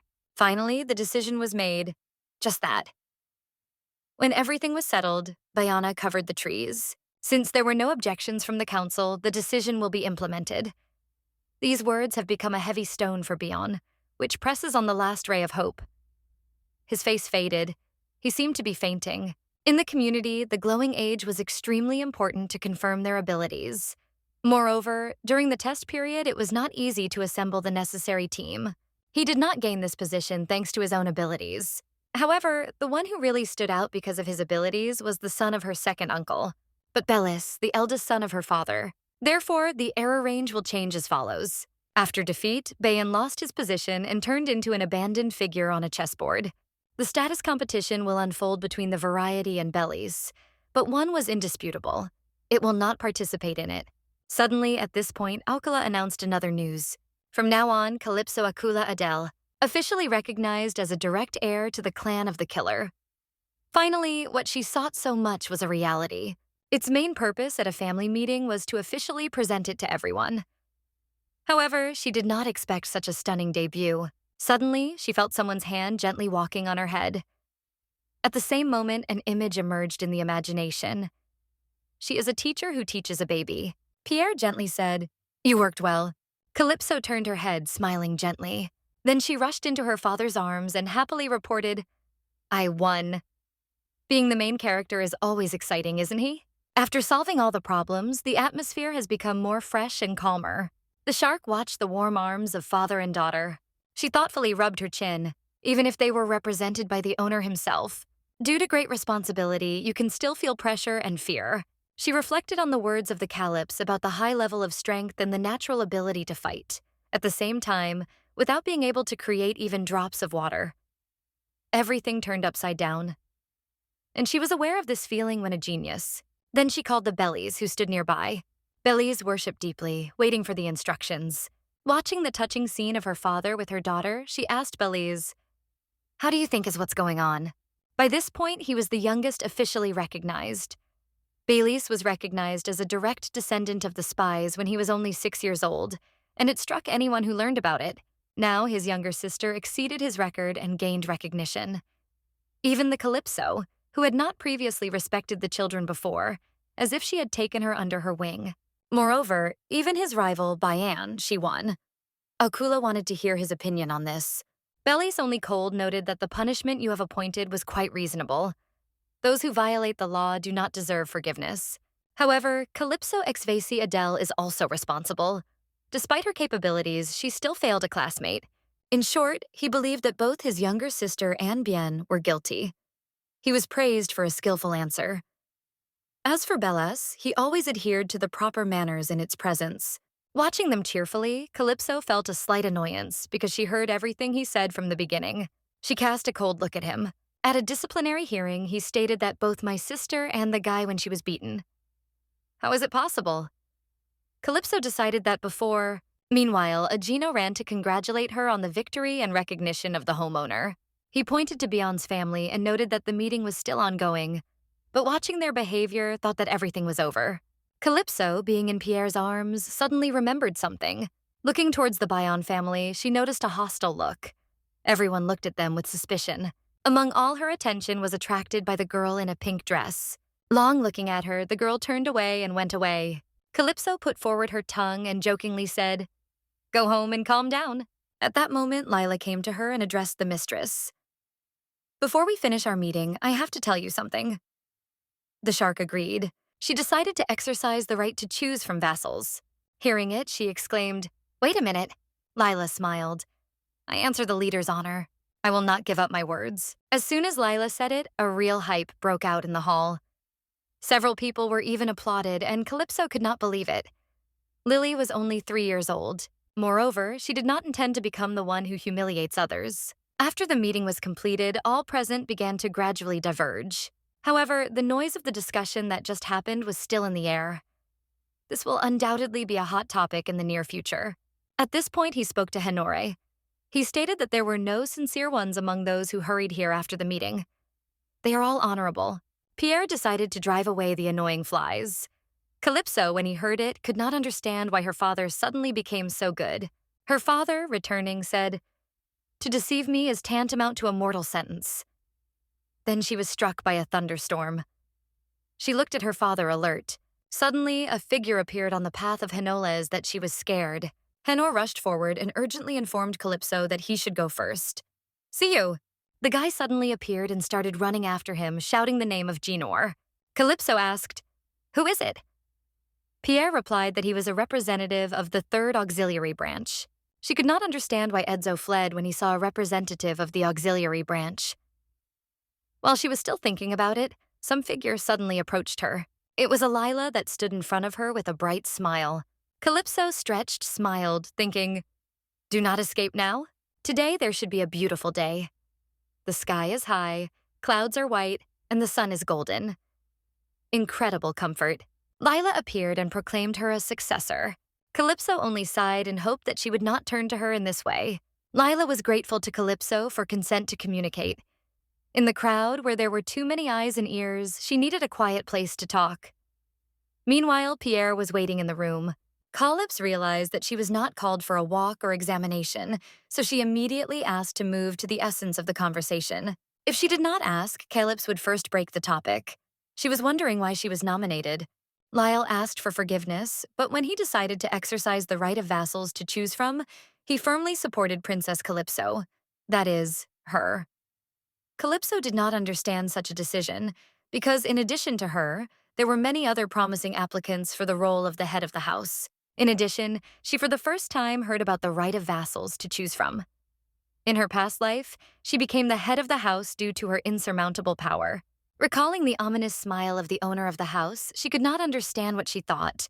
She expressed her question. Are they not the owners of the house, inheriting this position, developing their own strength, or receiving support from more influential? Lila replied that, however, the nerve man used his hydraulic abilities to impose a seal on the curse, so the information she could give Calypso would be limited. In addition, because the right of choice was of particular importance, she could not give up her oath or change his chosen successor. If the Princess Calypso falls, we will follow it. It's like a gambling game, but what if it loses? Calypso, in despair, exclaimed, I do not understand what you are making your choice. My children about the princess rely on their life just as I rely on you. So I chose you. Thanks to Calypso's intervention, physical and psychological injuries of Meadows and Love were minimized. Lila knew about numerous outstanding successors, but by this point, none of them thought about those who are weaker than the spies. It was for this reason that she decided to choose the Calypso, which helped her sons and other representatives who did not belong to the spies. She was going to tell you openly supported Princess Calypso with the homeowner. 30 years ago, the homeowner convened 8 heads of 8 families. 8 families were chosen for certain reasons. 8 families were given a special right to choose. It was a special right to choose the next heir. Regardless of the force of the applicant, the one who will be elected by the family A will become the next heir. With an expression of dissatisfaction on the face, Calypso noted, Do you know that I'm only 3 years old, right? Without receiving the answer from Lila Beluga, Calypso anxiously added, Do you know that the younger the successor, the more restrictions he has? Lila Beluga replied, Of course I know. When the flowers fell around, Calypso shone, as if echoing the words of the beluga. However, today you, Princesso, have saved this unfavorable situation. They are sure that you and the value we have found, so our choice to make you a successor is the good. Listening, Calypso squanned her hair and she was logged in. Oh God. Lila Beluga looked at her with tenderness in her eyes and continued, As a mother, I could not but become vulnerable to my children, because they almost lost their lives. Hearing these words, Calypso shuddered and asked, What? Do you say both were on the hair from death? Lila Beluga smiled and replied, I apologize, the princess. My husband didn't tell you all the truth. Lila Beluga remembered. When we only brought Lucas from the hospital, my husband and I immediately came, hearing his loud crying, Lucas, when we ran, dearly excited in tears. Dad, save Lucas faster. Save it faster. They say Lucas had convulsions, and he almost died. Hearing this, Calypso became angry. Her look became a creepy. You had to tell me before. Otherwise, I would not allow this abomination so easy to happen. Feeling a deadly aura Calypso, Lila Beluga gently said, Everything is okay. He completely recovered. Lila Beluga smiled gently and said, When I get angry, it is ready for anything like any mother. All parents are like that. Pierre, who lived in loneliness for a long time, also came here for his daughter. Suddenly, Lila Beluga shone with a smile and stated, By the way, the next head of the clan will be you. Calypso stood deeply. How can I tell her that I am not going to become the master of the house at all? In this life, I do not want this role. Be the owner in the estate. The sun's rays penetrated through the windows, filling the house with light. Calypso sat on a chair, deepened in grueling reflections. At this point, Pierre entered and said, Everything was completed. You seem to succeed. I need to talk to you. Hearing this, I jumped alarmed. Here it is, I thought. I deliberately avoided this conversation, but now it will not be possible to escape. While she was thinking, Pierre said suddenly, Let's first discuss the question with the address, isn't it? These words forced Calypso to slow down. What do you mean to your father? I fulfilled your desire, isn't I? Pierre asked. Do you know I'm your father, right? Calypso replied, Yes, I knew it from the beginning. Pierre asked why. Calypso turned her face. Calypso, looking at his radiant face, heard Pierre continued. Did you pretend that I didn't know that I was your father? Hearing this, she clenched her dress and thought, From that day, our attitude will seem to change forever. But who will be my guardian until I am 10? Now I'm in the spotlight. I am sure that from now on, I will face many threats and attempts. Bellies may be the first to dare to do it. Who knows? Calypso lowered her head, clenched her teeth, and reassured herself. Calm, all right. However, unexpected changes are anxious. For all 3 past life, I have never felt that I lose hope as it was. Hearing this, she remembered how her father lifted her from the past, laughing, and said, "Dad loves her golden grain in the world." Having said this, he gently kissed her in the cheek. Returning to the present, she replied, "No." She thought, "I can't turn my foster father into someone else who this person may be." Then she added, "My father is really like that." Pierre replied, "Correct." Hearing this, Calypso was surprised. "What are you talking about at all? How can you understand?" She thought and squeezed the dress. "Now I really want to go home. I dream of getting back to a real home where my family is." Then Calypso said, "Don't be shy about punishing me, but—" She did not have time to finish the thought as Pierre interrupted her. "Then, from now on, I will be a father, according to your desire." Calypso looking surprised. Noticing her reaction, Pierre asked, "All right?" Calypso squeezed her dress in her hands and thought, "Why, damn, I can no longer trust what I am not sure. Due to the fact that I did not hold everything in my hands, I witnessed the death of the world." She wondered and asked herself, "What about all those years when you left me? If you didn't look for, I would not have mentioned me for the rest of my life, right? Why did you do so?" Seeing her silence, Pierre said, "Here is the same again." Then Pierre got up and went closer to her, saying, "It seems that these words have no influence on you, right?" Noticing Pierre approaches, Calypso with anxiety asked, "Are you angry, Dad?" Pierre replied, "No, please allow," he said, falling on one knee. Seeing this gesture, Calypso was amazed. Pierre solemnly said, "I dream that we all gather all four and recognize me with your father. By that time, you can call me a mentor." Calypso hesitated but wanted to say, "In fact, I don't hate you." She wondered, "For a long time, I felt hostile to many people, that I couldn't even see your face. How could I dare to keep evil on you? Thank you for helping me to become stronger. I'm not going to learn more." After completing her opinion, she returned to cleaning. Pierre watched to the side and asked, "It seems that this work is too simple, isn't it? However, at heart, there is only one person I consider to be my father." Clips was satisfied because she hit the right place. "Master, look. Now it's okay. I overcame them." Remembering this, Calypso remembered her late father. He adored a daughter more than heaven and earth. I must point out that his love was boundless. Selfish creatures that are only important for their chosen food. We still have a little time. If you want, I will remain your defender. If not, I will retreat." Hearing this, Calypso was silent, only squeezing the division of her skirt. Suddenly, Calypso grabbed Pierre's hand and asked, "Father, ask, swear," she continued, "if these feelings will ever change." "Swell the sea, father," Calypso said in her eyes. Her view was full of expectations. In a few seconds, Calypso was already going to turn her hand, saying, "Expected? Is it difficult? Yes?" It was at this moment that Pierre strongly took her hands in her. "I, Pierre Quasieto, I swear to become a father of Calypso et Quasiville. It is an obligation for life, before my death. All this, I swear to the sea," Pierre continued. After taking the oath, Pierre released his hands Calypso and said, "So now there is no way back. What do I do now?"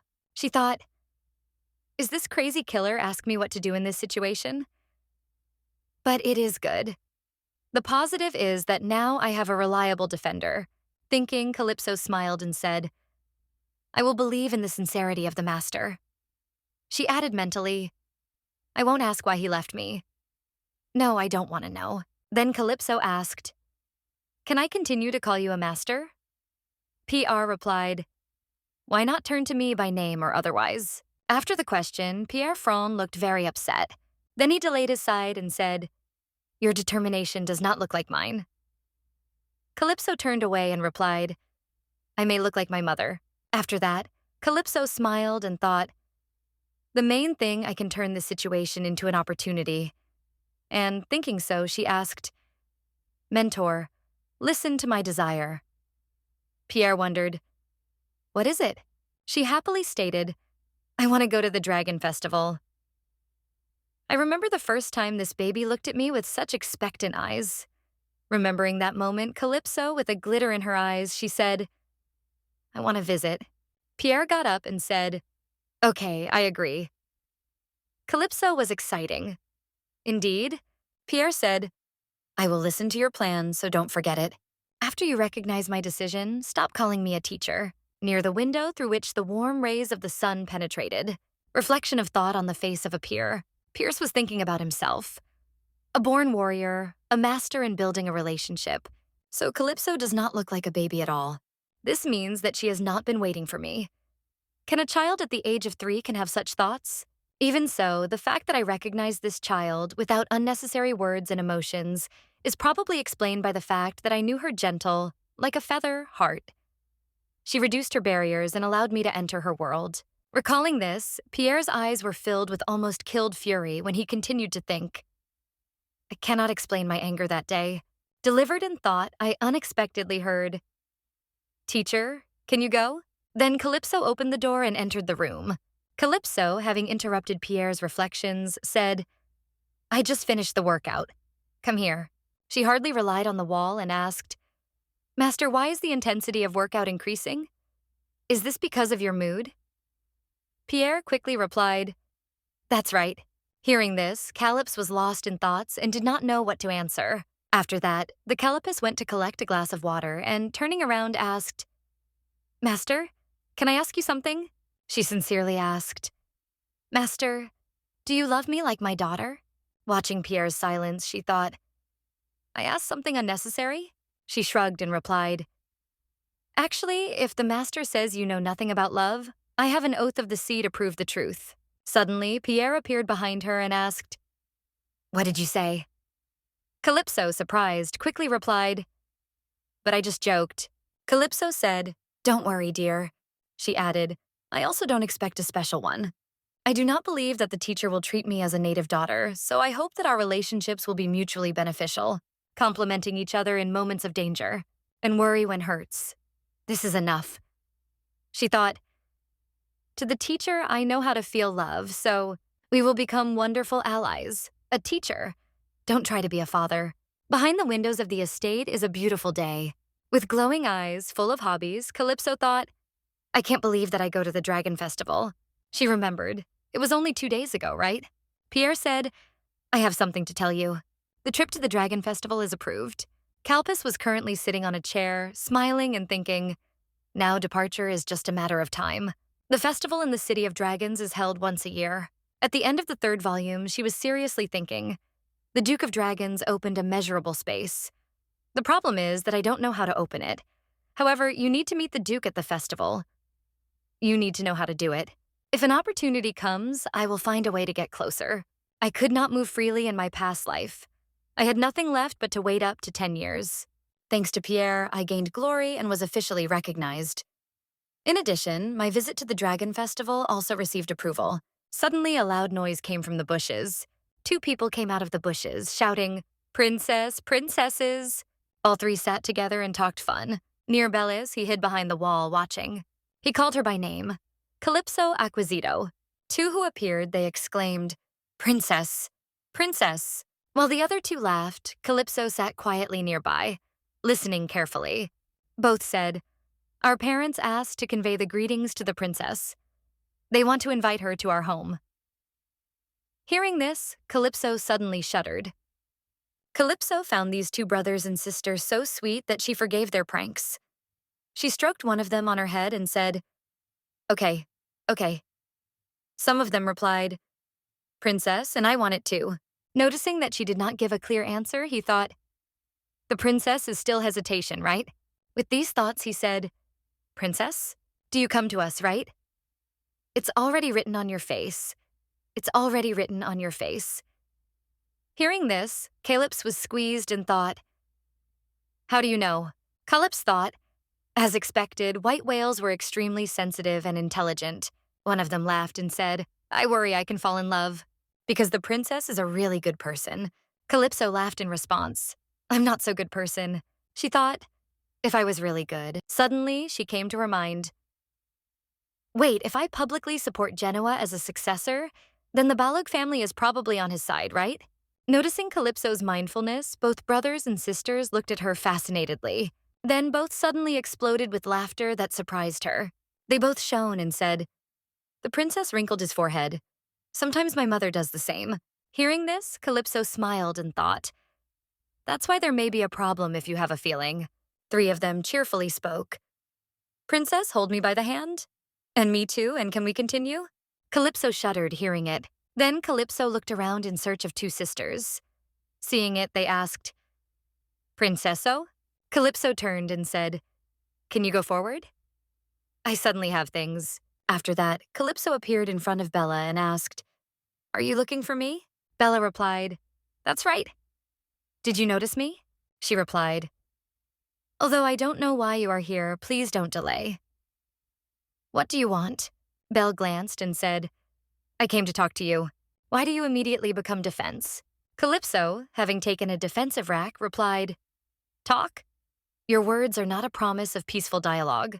Belishek replied, No, it's not. Calypso equasithal, think rationally. I would never start a fight with you in that place. Having said this, Belishek began to move. Calypso clenched her skirt, thinking, Will I have the strength to overcome Balash? Even if I go into battle, I will not be able to escape from here. I will not go beyond this school. Bellas glanced down and asked, You say as if you know me well. I have never had senseless fights except the previous one. Calypso threw her teeth, mentally calling the situation with madness. Why does this guy create so many water flows? Suddenly, Bellis wondered what it is strange. Did I meet any of those who would be so chatty?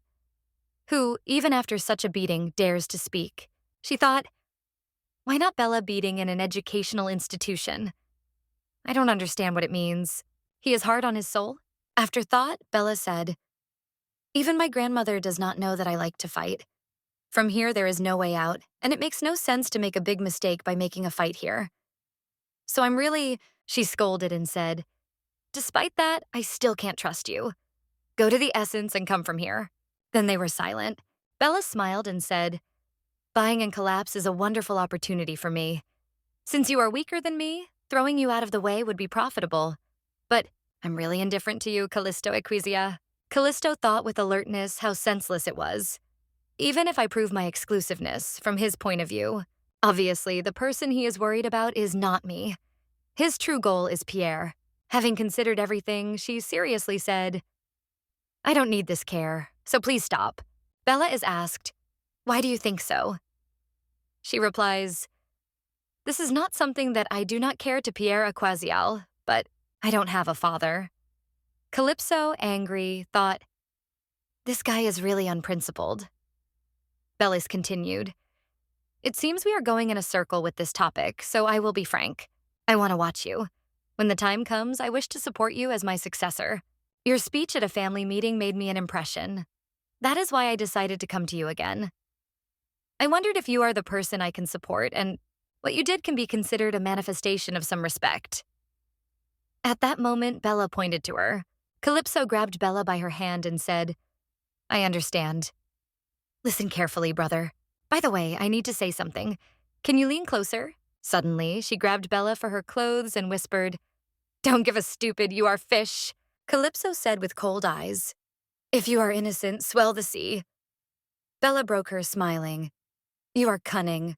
It's so superficial, he said, tearing his hand from her. Belize was prepared to hit Colipo. However, Calypso cleverly evaded the impact. She immediately tried to grab him by her hand, but she turned into water.